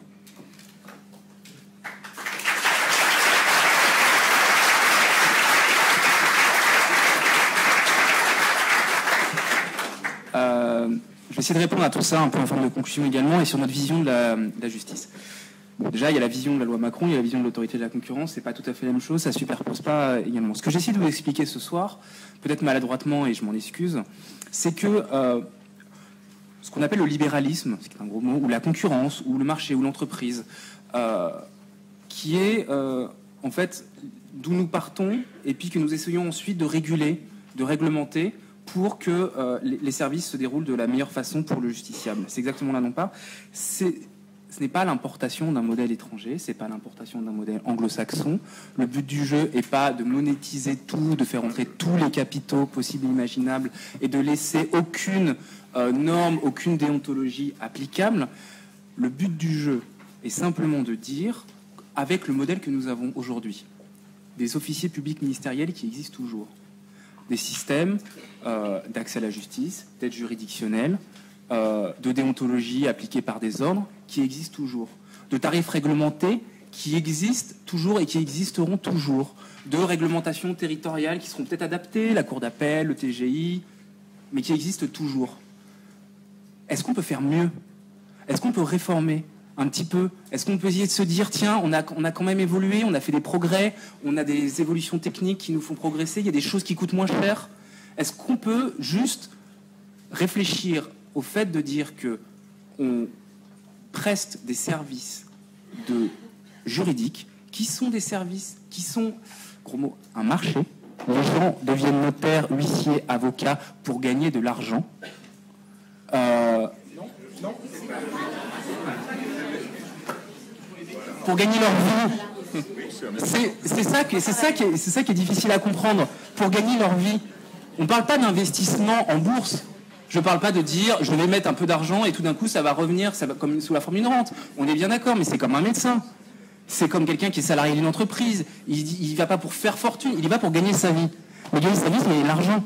C'est parfaitement normal, légitime, mais simplement on dit qu'il faut une certaine réglementation pour assurer que ça se fasse dans le respect de la justice et de principe du droit. Cette réglementation, est-ce qu'elle peut évoluer aujourd'hui? Et est-ce qu'elle peut évoluer aujourd'hui sans qu'on nous fasse le coup de la boîte de Pandore, de la pente glissante, de tous ces éléments-là, pour simplement ne rien faire? Je pense qu'il faut faire quelque chose, et je pense qu'à la question péril ou renouveau, on a un renouveau qui est possible, avec un meilleur accès des jeunes, avec de meilleures compétences qui sont diffusées plus vite dans la profession, avec aussi, et oui, une petite crainte des gens qui sont installés, qui se disent, il y a les jeunes qui arrivent, est-ce qu'on ne va pas essayer de faire mieux? Est-ce qu'on ne va pas essayer de mieux s'organiser? Est-ce que, c'est intéressant, point important, on dit liberté d'installation. La liberté d'installation, c'est pas uniquement créer des nouveaux bureaux, c'est être associé dans la même étude. Est-ce que le jeune qui est avec moi et qui est très très bon, plutôt qu'il aille ouvrir un bureau, est-ce que j'ai pas intérêt à l'associer? C'est ça la question. Oui, mais quand vous êtes notaire et qu'il y a une réglementation sur l'association, vous pouvez le faire notaire salarié. Il n'y a jamais un bon qui reste sur le carreau, jamais. C'est pas ça la question. La question, c'est du marché. Si vous n'avez pas le moyen de l'embaucher, vous l'embauchez pas, tout simplement. Et donc, pour conclure, on est, contrairement à ce qu'on S'il vous plaît. Juste je conclus une seule phrase. La vision correcte de notre point de vue du milieu de la justice, c'est un milieu qui est réglementé, juste ce que nous avons besoin pour un service de qualité. Voilà. Je vais m'adresser à vous, étudiants. Je vais m'adresser à vous parce que je suis très souvent en colère contre vous. Je suis en colère contre vous quand on vient me trouver et qu'on me dit « un huissier, ça gagne combien ?» Ça me scandalise, mais ça me peine et ça m'attriste. Bien évidemment, gagner de l'argent, c'est pas un gros mot, c'est pas un tabou, je suis le premier, j'avoue. J'aime les belles choses. Et quand on aime les belles choses, il faut qu'on gagne correctement ou dignement sa vie. Mais ma priorité, c'est pas de gagner correctement ou dignement ma vie. Ma priorité, c'est de bien travailler, dans de bonnes conditions, dans les respects qui fondent le fait que je suis un officier public ministériel, c'est-à-dire proximité, égalité et qualité. Et si je remplis ces critères-là, alors oui, peut-être, je vais correctement gagner ma vie. Par voie de conséquence, quand on parle du modèle de justice, pourquoi est-ce qu'on ne parle pas de notre modèle social? C'est un mot qui est à la mode. Qu'est-ce que la France? La France est ce pays des droits de l'homme. La France est ce pays de la Révolution. Alors certes, vous allez dire, ça y est, officier ministériel, ancien régime archaïque. Eh bien non, je suis officier public ministériel et je suis fier de l'être. Pourquoi je suis fier de l'être? Eh bien parce que je protège. Je protège non seulement chacun d'entre vous, je protège effectivement le puissant comme le faible, grâce à moi, huissier de justice, grâce au notaire, n'importe qui, je dis bien n'importe qui dans notre pays sera traité d'une façon strictement identique. N'importe qui peut se dire que quel que soit son adversaire, il sera traité avec la même déférence, avec la même dignité, avec le même respect. Modèle de justice, certes. Je suis papa. Je n'ai pas envie que dans 10 ans, dans 15 ans, mes enfants soient obligés de prendre une autre mutuelle. Aujourd'hui, la mutuelle de santé est obligatoire.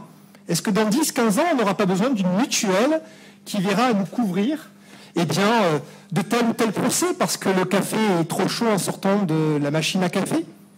N'est-ce pas là le modèle vers lequel on glisse? Alors oui, boîte de Pandore, effectivement, je suis le premier à en avoir peur, je suis le premier à revendiquer. Attention à la boîte de Pandore. La nature humaine est ainsi faite. Et elle est ainsi faite que quand on introduit des notions d'argent, des notions de concurrence, on sait ce que ça donne. Qui est fouteux dans la salle? Qu'est-ce qu'on entend au quotidien pour le foot? Ah, c'est l'argent qui a tout perverti. Ah, avant, c'était bien. Attention. Attention parce que notre modèle de justice, parce que nos professions d'officiers publics ministériels, nous sommes les derniers remparts. Notaires, huissiers, les derniers remparts à une société qui, oui, sera une société à l'américaine, où le plus puissant écorchera le plus faible. Ce sont des mots, mais ce n'est absolument pas une vision ni caricaturale, ni excessive. C'est ce qu'on connaît au quotidien. Combien de fois j'entends au téléphone « Mais vous savez qui je suis ?» Ben oui, je sais qui vous êtes, mais est-ce que vous savez qui je suis? Je suis un officier public ministériel. Je ne peux subir de pression de quiconque. Je ne suis dans aucun réseau. Je suis totalement indépendant. Ça ne sert à rien de négocier avec moi parce que quand vous cherchez à négocier, ben l'acte, je ne vais pas vous le faire à 50 € ou à 80 €. Il est à 50 ou à 60 ou à 70 €. Point. Je ne vais pas négocier sur une procédure. Voilà l'enjeu de ce type de réforme. L'enjeu de ce type de réforme, au-delà même de ces problèmes particuliers qui imposerait de rentrer dans un discours technique, c'est le modèle tout entier d'une société. Une société fondée sur l'équité, sur l'impartialité, sur l'égalité. Vous tous, étudiants, je suis sûr que ce qui vous a fondé à faire du droit, ce n'est pas l'argent. Du moins, je l'espère, et si tel est le cas, à chaque fois, je vous gronde. C'est d'arriver à croire en des valeurs. Croire en des valeurs qui sont des valeurs d'humanité. Croire en des valeurs d'un travail qui est correct. Croire au fait que le droit n'est pas une marchandise. Croire au fait que eh bien, on peut certes gagner sa vie, mais en protégeant l'intégralité de la population. Effectivement, ce ne sont que des mots. On est à la limite de la philosophie. Mais c'est cela notre modèle de justice à la française. Je ne veux pas d'un modèle de justice qui soit un modèle à l'américaine. Vous parliez du fait que c'était un fantasme. Mais interrogez les politiques, interrogez sur ce qu'est l'Europe. L'Europe, cela fait 10 ans, 20 ans, qu'elle veut nous manger, nous, officiers publics ministériels. Elle veut nous manger parce qu'elle le sait. On est le petit grain de sable qui empêche ce monde du droit comme un marché de pénétrer nos territoires.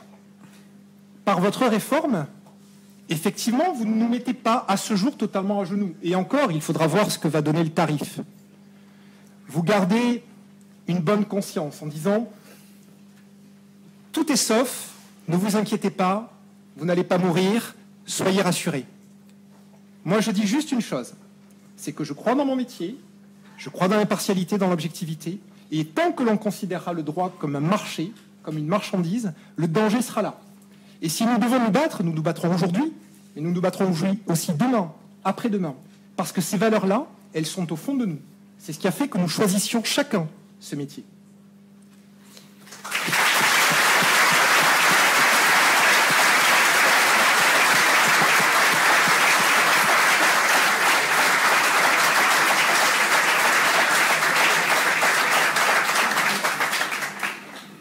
Belle démonstration philosophique d'un point de vue concret pour les officiers publics d'Indre-et-Loire. L'impact sur la réforme, j'en vois plusieurs. Inévitablement, la disparition du maillage territorial. C'est inévitable, car un certain nombre de confrères ne pourront plus assurer leur service dans certaines zones, plus particulièrement, à mon avis, les zones rurales. Une dégradation de la qualité qui est actuellement assurée par le notariat français, par l'ensemble des officiers publics.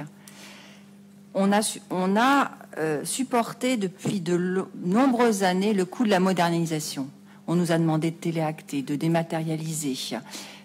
Tout ça a eu un impact financier lourd pour les confrères. On ne pensait pas qu'une réforme arriverait maintenant sur les tarifs. Et je pense qu'on a été à l'initiative de la modernisation. Quant à la qualité, on a un taux de contentieux exemplaire. un dossier sur 100 part au contentieux. C'est très peu. Cette qualité, à mon avis, on ne pourra plus... Un dossier pour 1000, excusez-moi. Cette qualité, on ne pourra plus l'assurer. Et je crains qu'il y ait maintenant plusieurs catégories de notariat, des catégories pour lesquelles il faudra que ça soit rentable, et je pense que le taux de contentieux augmentera, et des catégories pour lesquelles, en fait, on fera du sur-mesure et pour lesquelles le coût augmentera, inévitablement.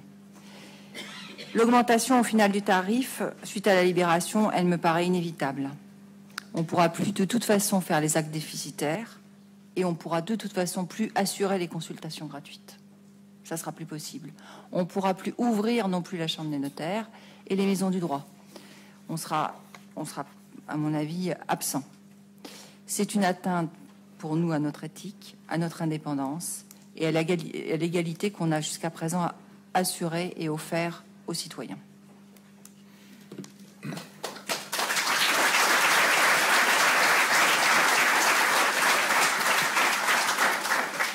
Merci pour ces échanges. Effectivement, je partage pour ma part les mêmes inquiétudes que vous sur les impacts de cette réforme en tant que diminution du maillage territorial, perte de qualité du service qui est rendu. Il est à présent temps d'ouvrir le débat à la salle. Je suppose que vous êtes nombreux à vouloir vous exprimer. On a une demi-heure qui est consacrée à ces débats. Je souhaiterais que puissent s'exprimer des représentants de chaque profession de façon relativement égalitaire, avocats, notaires, huissiers de justice, et aussi que puissent s'exprimer les étudiants, puisque cette conférence leur est destinée également. Donc ils n'hésitent pas à poser des questions.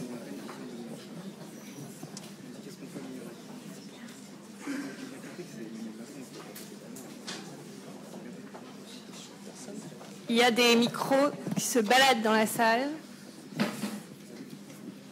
Bonsoir, François Audon, commissaire-priseur judiciaire, je veux dire, commissaire-priseur judiciaire. Je tenais à être là ce soir pour vous dire que nous sommes une petite profession, 4 en Indre-et-Loire, 400 en France, et je tenais donc à être là ce soir pour m'associer à tout ce que vous avez dit et vous dire que nous sommes tout à fait inquiets également par cette réforme.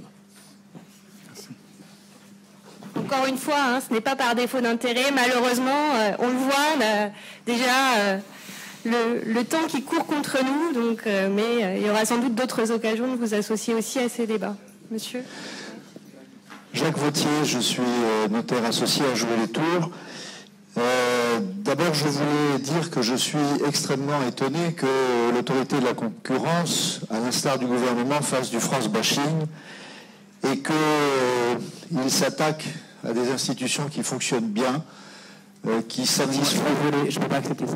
Je suis absolument désolé. Vous pouvez peut-être pas accepter, monsieur. Je viens de vous dire, monsieur, je suis vraiment navré, mais là, c'est pas possible parce que je viens de vous dire que on réfléchissait par rapport au régime juridique français depuis 2 siècles, qu'on réfléchissait à qu'est-ce qu'étaient les officiers publics ministériels et leur impact sur la France. Aujourd'hui, on n'est pas en train d'importer un régime européen idéalisé, on n'est pas en train d'importer un régime anglo-saxon qui serait idéologique, on réfléchit à réformer le régime juridique français. Donc c'est juste ça, je ne peux vraiment pas accepter ce point-là. Ce qui est surprenant, c'est que ce soit sans le ministère de la Justice. L'autorité a reçu le CSM des dizaines de fois. Lisez l'avis de l'autorité. On a pris les chiffres du CSM. On a reçu en audition le CSM des millions de fois. Vous me confondez avec Emmanuel Macron, je pense. Enfin, ce que je voudrais, si je peux on est l'autorité de la concurrence. On a fait un avis de 230 pages en concertation avec toutes les professions, en prenant les chiffres donnés par les professions. Enfin, manifestement, on n'a pas tenu compte de l'organisation de notre système juridique. On a un système juridique de droit continental qui fonctionne bien et qu'on est en train aujourd'hui d'attaquer. Je dis bien d'attaquer parce qu'effectivement, cette réforme aboutira, comme on l'a dit, à une baisse de la qualité, à une baisse du service qui est rendu à nos concitoyens.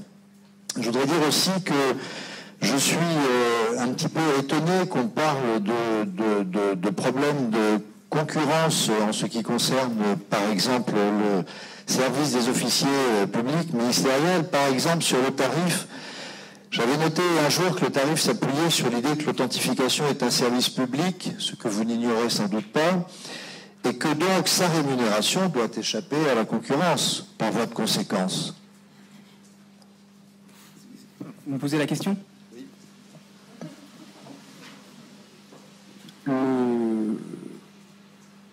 Le service public du droit est assuré aujourd'hui, c'est un choix, que personnellement je ne remets absolument pas en cause et que l'autorité ne remet pas en cause, par des professionnels libéraux. Les tarifs uniques et absolument réglementés sans concurrence, c'est dans le cas où les services publics sont assurés par des fonctionnaires, c'est-à-dire des agents de l'État directement. Aujourd'hui, on a fait le choix, il y a très longtemps en France, et ça fonctionne plutôt bien, d'avoir des professionnels libéraux qui travaillent et qui assurent des missions données par l'État. Et donc, il y a un tarif réglementé qui échappe très largement à la concurrence, qui aujourd'hui échappe complètement. Ce qu'on propose aujourd'hui, c'est pour certains des tarifs de les faire toujours échapper à la concurrence, simplement on les réindexe, on y réfléchit, on se demande si ce sont les bons tarifs. C'est ça la première chose. Hein. Est-ce que ce sont les bons tarifs? On peut poser la question. La réponse est oui. Et, ouais, par vous c'est oui, apparemment on n'est pas sûr. Et pour certains de ces tarifs, pas tous, certains de ces tarifs, d'avoir une marge de concurrence en étant certain qu'au plus bas, dans tous les cas, ça assure une certaine rentabilité. Donc ça échappe très largement à la concurrence, donc c'est ma réponse à votre question. Ça échappe en très large partie à la concurrence, modulo le fait que c'est presté par des professionnels libéraux. Par ailleurs, j'avais une proposition à faire.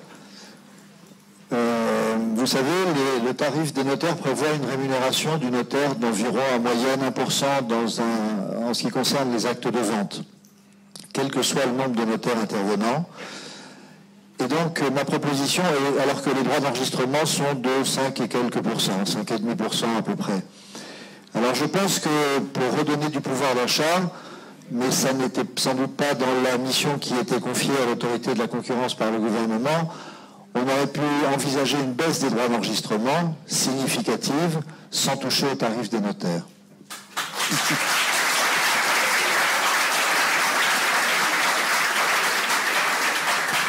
Malheureusement, on ne demande pas encore d'évaluer le niveau des taxes. Je suis navré.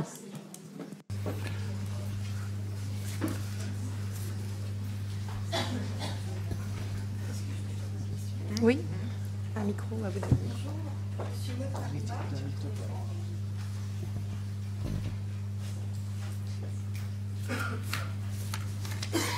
Bonjour, je m'appelle Maude Palomba, je suis notaire assistant à Tours et je suis diplômée notaire, j'ai 30 ans. Et moi, je ne veux pas m'installer demain, ça ne m'intéresse pas. Est-ce que vous avez cherché à savoir si nous, jeunes collaborateurs, on veut s'installer? C'est pas ça la concurrence, vous ne nous interrogez pas. Le syndicat des notaires assistants, ce qui a été consulté par l'autorité et avait une position sensiblement différente de celle du CSN sur la question de la liberté d'installation. C'est tout ce que je peux vous dire.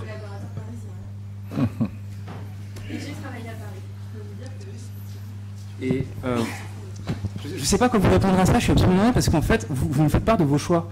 C'est bien évidemment, ce sont vos choix personnels, c'est votre choix, c'est éminemment respectable. La question, c'est aujourd'hui, la liberté, elle ne s'utilise pas forcément. Vous n'êtes pas obligé de vous installer, je ne vous demande pas de vous installer, personne ne vous demande de vous installer forcément. La question, c'est quelle est la justification des restrictions aujourd'hui? Est-ce qu'elles sont justifiées par un objectif clairement défini? C'est ça? Aujourd'hui, je ne suis pas à même de m'installer parce que je ne gagnerai pas ma vie. Ok, restez dans votre étude, faites votre expérience et de la clientèle. Ne me permettez pas de m'installer avec la concurrence. Alors qu'est-ce qui vous permettrait de vous installer? Parce que demain, il faut être chef d'entreprise et compte tenu de nos caisses de garantie, tous nos impératifs qui nous concernent tous, on ne peut pas être fiable. Et maintenant, j'ai une autre question que je voudrais vous poser, c'est est-ce que vous pouvez envisager de vous associer dans l'étude dans laquelle vous travaillez aujourd'hui? Pourquoi pas? D'accord. Mais aujourd'hui, en tout cas demain, avec votre réforme, ce ne sera pas possible. Alors, de quelle réforme parle? Ma réforme, parce qu'il y a encore une fois, je réinsiste, il y a ce qui est proposé par le gouvernement Macron, il y a ce qui est proposé par la commission spéciale aujourd'hui, et il y a ce qui est proposé par l'autorité de la concurrence. Aujourd'hui, le point essentiel proposé par l'autorité de la concurrence, c'est de faire en sorte que les gens puissent s'associer librement dans les études et de développer des compétences dans les études pour que justement il soit fait, qu'il soit mis fin, dans une certaine mesure, à une hiérarchie entre notaire assistant, notaire salarié, notaire associé, qu'en tout cas tout le monde puisse monter le long de cette hiérarchie. Mais on dit tous que j'ai commencé père de notaire. J'ai commencé à bac plus 2 père de notaire et j'ai continué ma formation en étant en alternance. Et la hiérarchie, elle est très bien comme ça. Est-ce que vous avez la possibilité aujourd'hui de vous associer dans quelques années? Par quel moyen? En achetant, en créant un office. Ma collègue, elle veut créer son office, elle a passé le concours de création d'office. Elle attend son résultat le mois prochain. D'accord, donc cette création d'office, elle est organisée par le ministère de la Justice en collaboration avec les instances ordinales. Et la simple chose qu'on dit à l'autorité de la concurrence, c'est que cette liberté de créer les offices, elle doit être plus ouverte, sans passer justement par le mécanisme de gestion administrative de cette création d'office, et que vous puissiez vous associer dans la même étude sans avoir à demander l'autorisation, sauf, bien évidemment, dans les zones où ça mettrait en péril la rentabilité de tout le monde. Mais justement, c'est hallucinant. Attendez, excusez-moi, je suis en train de vous dire qu'on vous laisse tranquille. Je suis en train de vous dire qu'on vous laisse tranquille. Mais... Oui, d'accord, très bien. En tout cas, ça a l'air de bien se passer, je suis vraiment ravi.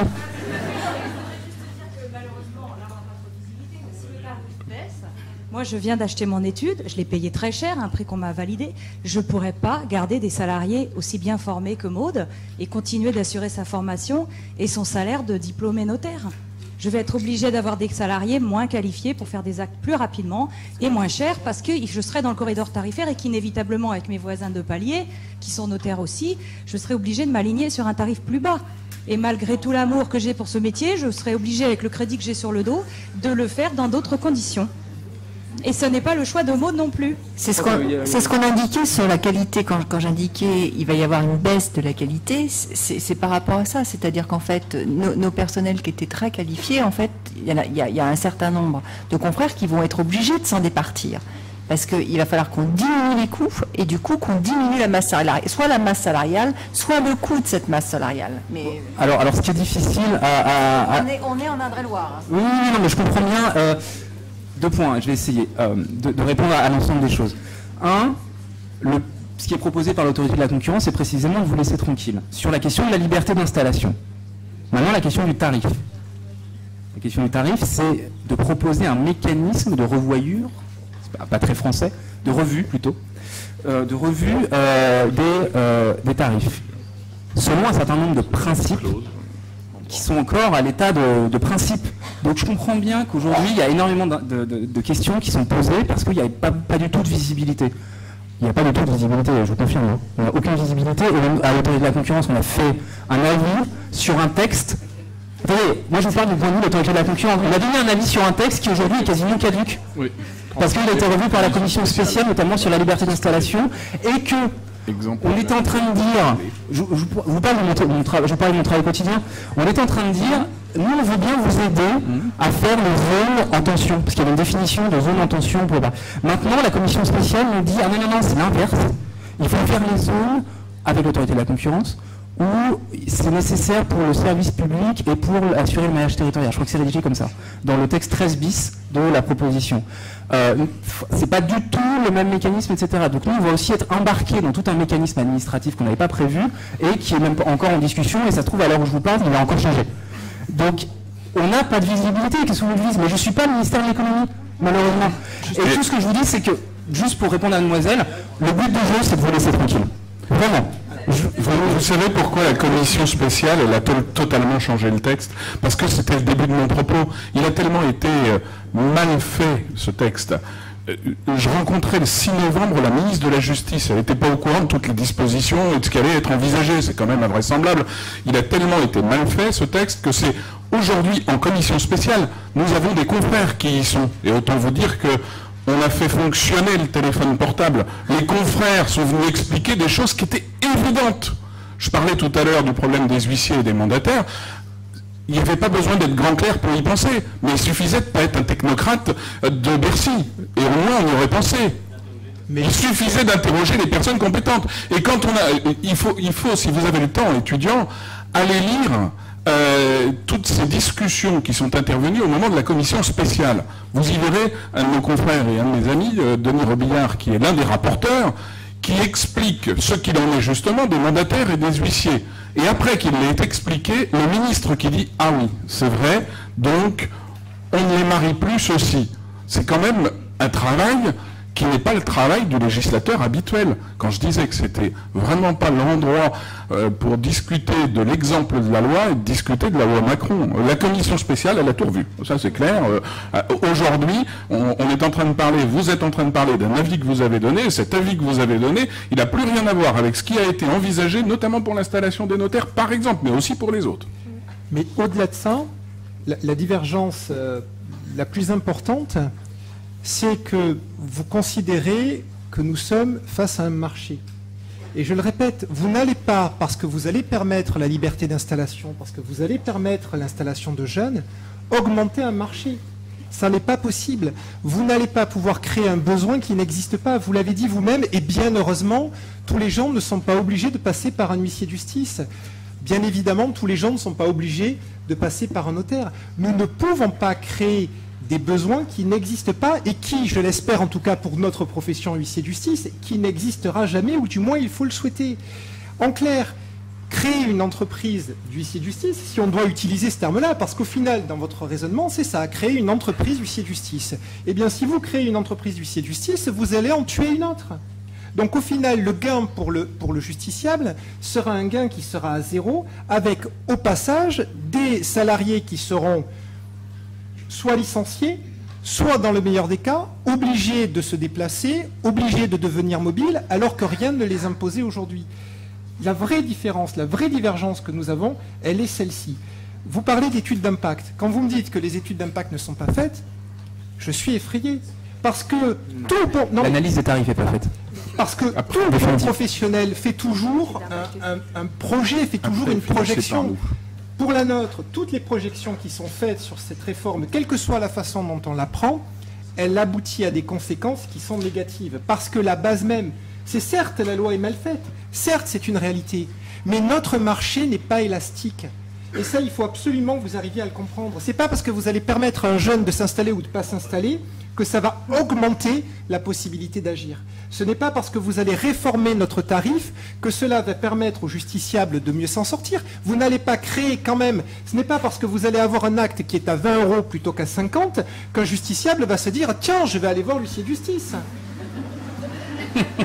Donc, en soi, nous ne sommes pas une société de consommation. Vous n'allez pas pouvoir créer un besoin, quel que soit le coût de notre intervention. Attendez, maître. Il y a quand même quelque chose. Juste, est-ce qu'on peut dire que le but, c'est pas d'augmenter le marché. Hein. Alors là, clairement, il n'y a on n'envisage pas que le marché va exploser. Tout d'un coup, les gens vont recourir au service du droit. Pardonnez-moi tout de suite. Il y a quand même un point, c'est qu'il y a des inégalités dans ce marché quand même. Il faut dire les choses. Des inégalités entre études. Des inégalités entre associés et pas associés. Ça existe. C'est pas un tabou. Est-ce qu'on ne peut pas aussi réfléchir à un transfert, à un partage? Et d'où ce que je raconte sur l'idée d'avoir plus d'associés, c'est de dire, au lieu d'avoir des gens qui sont dans un système pyramidal en permanence, on peut réfléchir à des gens qui travaillent ensemble, plus sur un pied d'égalité. Alors, deux choses. Je vous défie d'arriver à trouver un notaire ou un huissier diplômé qui n'arrive pas à s'installer. Si vous me dites, je suis diplômé notaire ou je suis diplômé huissier et j'habite Tours, je veux m'installer à Tours, effectivement, ça sera compliqué. Mais j'aurais tendance à dire, tant mieux, parce que ça ne sert à rien de dire à un jeune diplômé, installe-toi à Tours, mais malheureusement, tu ne vas pas pouvoir vivre dignement. Donc, sur ce terrain-là, à mon sens, ce n'est pas une bonne initiative. Après, vous m'indiquez de cette notion de hiérarchie ou autre. On se rend bien compte qu'effectivement, le statut de notaire salarié, ce statut d'huissier de justice salarié existe.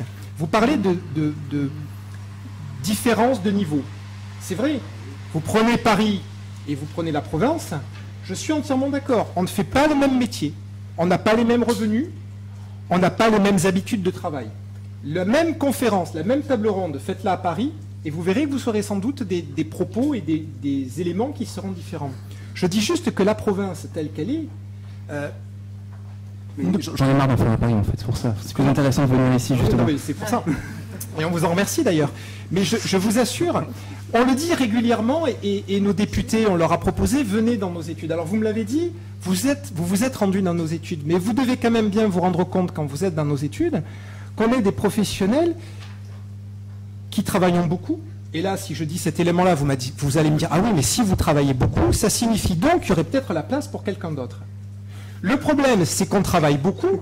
Oui, et c'est pour ça que je me permets de préciser, le problème, c'est qu'on travaille certes beaucoup, mais on travaille beaucoup, mais malgré tout, même en travaillant beaucoup, on n'arrive pas à dégager de revenus ou de ressources suffisantes pour prendre un deuxième ou un troisième associé. Et c'est là l'élément qui est important. Moi, je suis dans une étude où effectivement, je gagne plutôt correctement ma vie. Mais même en gagnant correctement ma vie, je ne gagne pas assez pour dire je vais prendre un associé. Parce que si je prends un associé, eh bien je me mets dans une situation de péril. Si je me mets dans une situation de péril, je mets le justiciable en péril. Toutes les études d'impact qui sont faites démontrent que si vous brisez l'équilibre qui existe aujourd'hui entre la liberté d'installation et entre le tarif, c'est effectivement, comme l'a dit Maître Coulon, des centaines d'études qui vont disparaître. Ce n'est pas nous qui l'inventons. Nous sommes au quotidien. On ne demanderait que ça. Vous imaginez bien que si moi, on me dit demain, tu vas avoir un associé, et puis tu vas pouvoir rentrer à 6 heures du soir en gagnant la même chose. Je vais vous dire banco, je suis d'accord. Sauf, voilà. Sauf qu'aujourd'hui, ce que vous nous proposez, c'est de travailler autant, de gagner moins, et de se demander comment est-ce qu'on va faire pour arriver à boucler nos fins de mois en fonction de ce qui va se passer au niveau du tarif. Et ça, c'est pas acceptable. Vous dites que vous êtes pour la libéralisation. Mais comment est-ce que vous voulez, si on se base sur le terrain libéral, qu'on puisse accepter cette idée? C'est pas acceptable. On ne peut pas aller dans cette voie-là. Ça n'est pas possible. Je serais un supermarché, j'aurais un marché qui serait énorme. Je vous dirais, ok, allons-y. À ce moment-là, faites sauter tous nos verrous. Dites, ça ne sert plus à rien d'être officier public ministériel, soyez une société de recouvrement privé. Mais on ne veut pas. L'enjeu, il est là. L'enjeu majeur, il est là. J'avoue que c'est un peu compliqué de répondre à cet ensemble de choses.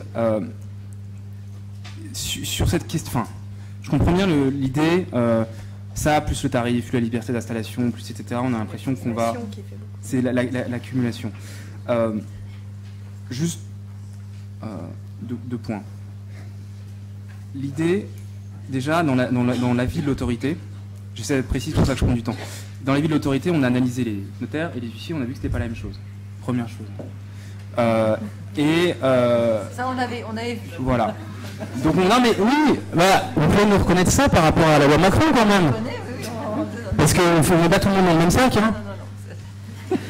Non, mais sérieusement, on dit qu'il n'y a pas d'étude d'impact. En fait, je vais un peu me la jouer. L'étude d'impact, c'est ça, en fait. C'est-à-dire qu'en fait, on a été saisi en juin par le ministre Montebourg. Et puis, il nous a dit, faites une analyse, attention, on a revu la saisie, on s'est dit, faites une analyse des tarifs réglementés. Ouais, ok. Bon, vous nous laissez 2, 3 ans, 4, d'accord? Non, vous avez quelques mois. Ah, super. Et puis, le ministre change, on est en train de faire notre analyse, et bam, il y a un projet de loi qui tombe. On n'avait pas demandé qu'il y ait un projet de loi qui tombe. Et donc, on se retrouve à faire une analyse qu'on a dû adapter au projet de loi, etc., voilà, en ayant coordonné avec tout le monde. Donc, c'est un peu compliqué. Donc, ça, c'est le premier point. Je vous parle un peu, on vous a parlé des difficultés de l'huissier de justice et du notaire, je vous parle un peu des difficultés de rapporteur. C'est pas facile non plus, hein. Non, mais c'est même très dur. On compatit. Mais merci quand même. C'est voilà. Plus sérieusement, l'idée de baisser. Je vais être extrêmement brutal vis-à-vis des notaires, ça va pas leur plaire. Mais on n'a pas eu la même vision du tarif sur les notaires et sur les huissiers. La vie ne dit pas la même chose, et notamment la vie en termes de marge et en termes de résultats ne dit pas la même chose.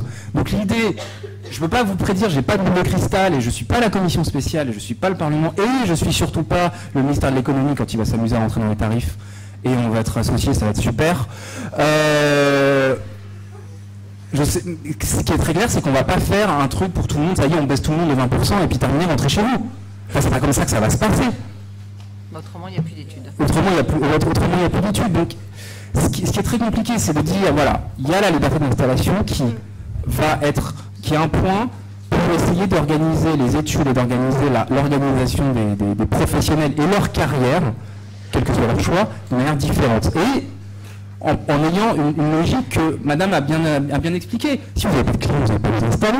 Mais chez les avocats, c'est pareil. Il y a des gens qui restent collaborateurs toute leur vie, ils sont très contents. Parce qu'ils n'ont pas la clientèle, ils n'ont pas envie de s'embêter à parler à leurs clients, ils n'ont pas les moyens de le développer, ils n'ont pas le bagou, j'en sais rien. Mais tout le monde ne le fait pas. C'est simplement de dire on ne passe plus par la case procédure administrative avec avis de l'ordre, etc., etc. Premier point. Sur les tarifs, moi je ne sais pas comment vous répondre autrement que, évidemment, il faut des tarifs, et on est d'accord, qui vous permettent d'avoir un niveau raisonnable de rentabilité avec votre activité actuelle. Alors, avec votre activité actuelle, c'est ça qui est intéressant. C'est que c'est pas du tout, non mais il faut en plus en faire plus, il faudra tenir compte, etc. Il faut être plus optimisé, etc. Vous nous en donnez moins. Le problème, c'est que notre matière, elle diminue. Vous avez supprimé, par exemple, notre intervention dans un certain domaine pour les baux commerciaux.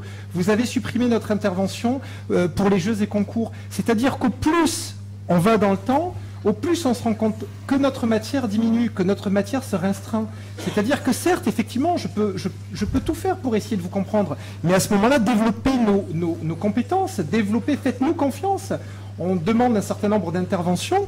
Effectivement, ouvrez, puisque ce terme de marché est quelque chose auquel vous tenez, ouvre le marché à des domaines nouveaux au lieu de nous le restreindre. Nous, le sentiment qu'on peut avoir en tant qu'officier public, en fait, c'est que plus ça va, plus en fait on diminue les secteurs d'activité réservés en fait aux officiers publics, pour en fait diminuer la valeur vénale en fait de ces offices, pour au final ouvrir et ne plus indemniser. Voilà.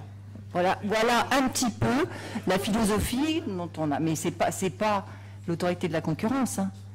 C'est la marche qui est en jeu par rapport au législateur. Alors que, juste, vraiment, conclusion, après vraiment, j'ai laissé mon terre quand même. L'objectif de la vie de l'autorité, c'est de maintenir le réseau actuel des officiers publics ministériels dans des conditions raisonnables de rentabilité, mais oui, avec un aiguillon pour les évolutions et pour l'acceptation de l'ANS supplémentaire. Voilà, c'est globalement ça l'idée, si je devais résumer. Bonjour, je suis maître Sabar, huissier à Tours. Je vais appuyer les propos de mon confrère maître Cadière concernant la liberté d'installation et l'installation.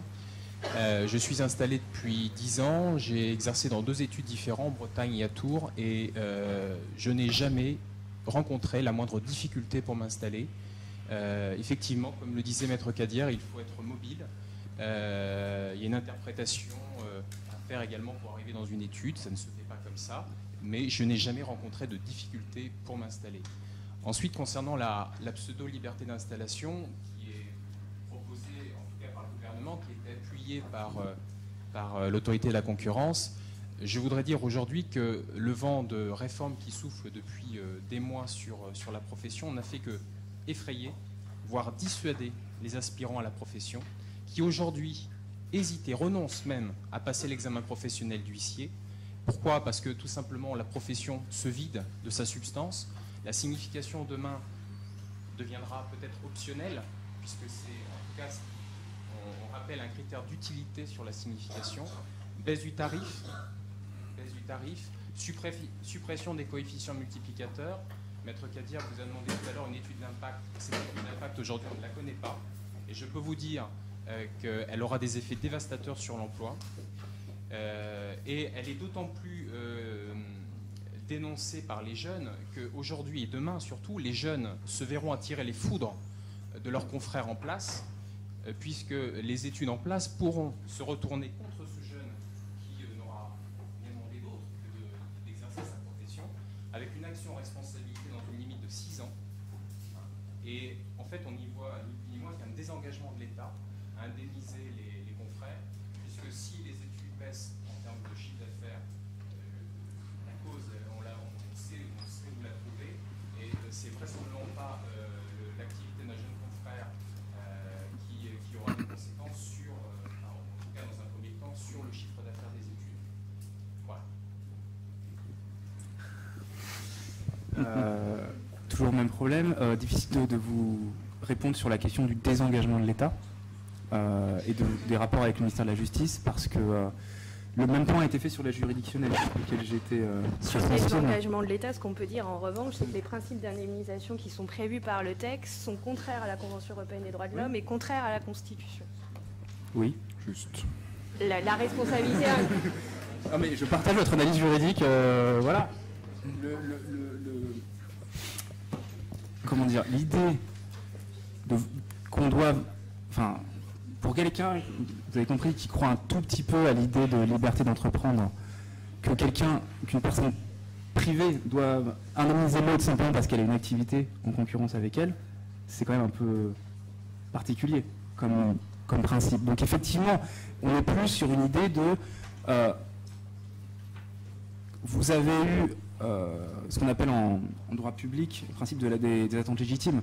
C'est-à-dire vous avez eu un mécanisme pour lequel vous êtes endetté, pour lequel vous avez organisé votre étude, et il est brusquement changé. C'est à l'autorité administrative ou législative, enfin l'État, de réfléchir au mode d'indemnisation. Je ne sais pas comment vous répondre sur ce point. Parce que le seul point, c'est qu'on est plutôt favorable, de manière générale, dans le milieu des autorités de concurrence, on va dire, parce que ça inclut aussi la Commission européenne, à des systèmes de fonds professionnels. C'est-à-dire que ça paraît beaucoup plus juste d'avoir un système d'aide professionnelle où tout le monde met au pot et ceux qui vont mal sont aidés, plutôt que l'idée d'un contentieux pour lequel, voilà, tu t'es installé à côté de moi, tu me fais concurrence, ça me crée un préjudice. Moi, je ne sais pas, mais j'ai un principe de droit assez basique, c'est l'article 1382 du Code civil. L'article 1382 du Code civil, il faut un préjudice, mais il faut une faute aussi. Oui. J'ai du mal à voir la faute, en fait. C'est bien pour ça que la responsabilité ne doit pas incomber à celui qui va créer un office à côté d'un office existant, et que la responsabilité doit être supportée par l'État, puisque c'est bien la loi, et en particulier les mesures de révision des tarifs, qui est à l'origine d'une baisse du chiffre d'affaires des études et qui occasionne un préjudice susceptible de donner lieu à des licenciements. Là est bien la difficulté. Pourquoi est-ce que le jeune qui s'installe devrait supporter l'indemnisation du préjudice subi par ceux qui sont déjà en place? Aucune raison, aucune raison. Et ça, en plus, ça a été souligné par le Conseil d'État. Mais du coup, on n'a absolument pas proposé ça, justement. Mais c'est dans le texte. De la loi Macron. Oui. Et même, ça a été renforcé, il me semble, par le texte de la commission spéciale. Ça a été maintenu. Ça a été maintenu, mais il y a un peu plus étoffé, me semble-t-il. Mais bon. Sur les modalités d'indemnisation sont les mêmes, il n'y a pas eu de modification. Je ne sais pas à quoi vous répondre de plus, simplement que d'un point de vue concurrentiel, voilà, analyse concurrentielle, je vais faire mon travail, c'est beaucoup plus intéressant et beaucoup plus juste d'avoir des systèmes de fonds de péréquation, de fonds d'aide professionnelle, voilà, où tout le monde donne au pot en fonction de sa rentabilité ou en fonction de son chiffre d'affaires, et qu'effectivement, on va tenir compte du fait qu'on a un besoin de maillage territorial, on a un besoin que certaines personnes qui ont peut-être plus mal restent là et assurent le service dont vous avez parlé, et dans ce cas-là, il est d'utilité publique de les aider, et du coup, il y a un fonds qui peut être soit payé par les professionnels, ou sur, effectivement, les propositions qui ont été faites de ce côté, de prendre une partie des droits d'enregistrement. Sauf qu'en l'occurrence... Mais ça, alors juste point, c'est pas dans les villes d'autorité, je parle à strictement personnel, et voilà, là on est dans une discussion, on est entre amis là. Voilà. Sauf qu'en l'occurrence, n'oublions pas un point, c'est que dans un système libéral, le prix est libre.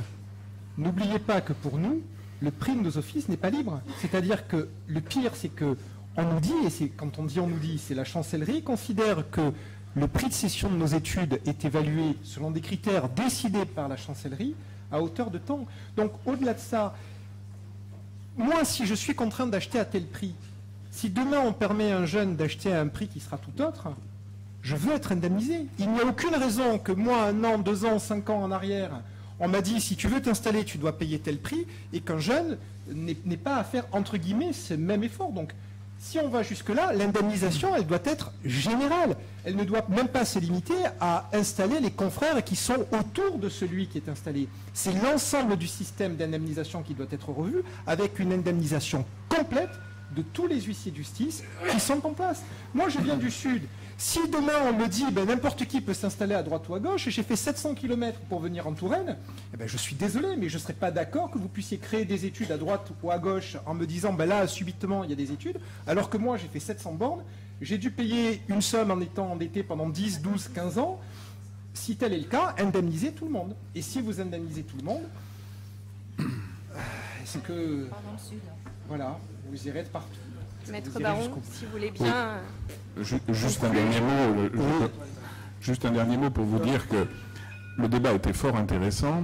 J'ai un peu peur quand même que dans la presse et dans l'opinion publique, demain ce débat ne se résume à faut-il travailler 5 jours ou 12 jours le dimanche, puisque la loi Macron, c'est comme ça qu'on nous la présente. On est en train d'hypothéquer nos professions et demain on ne parlera que de cela. Et c'est ça qui fait que je dis que cette loi est incroyable.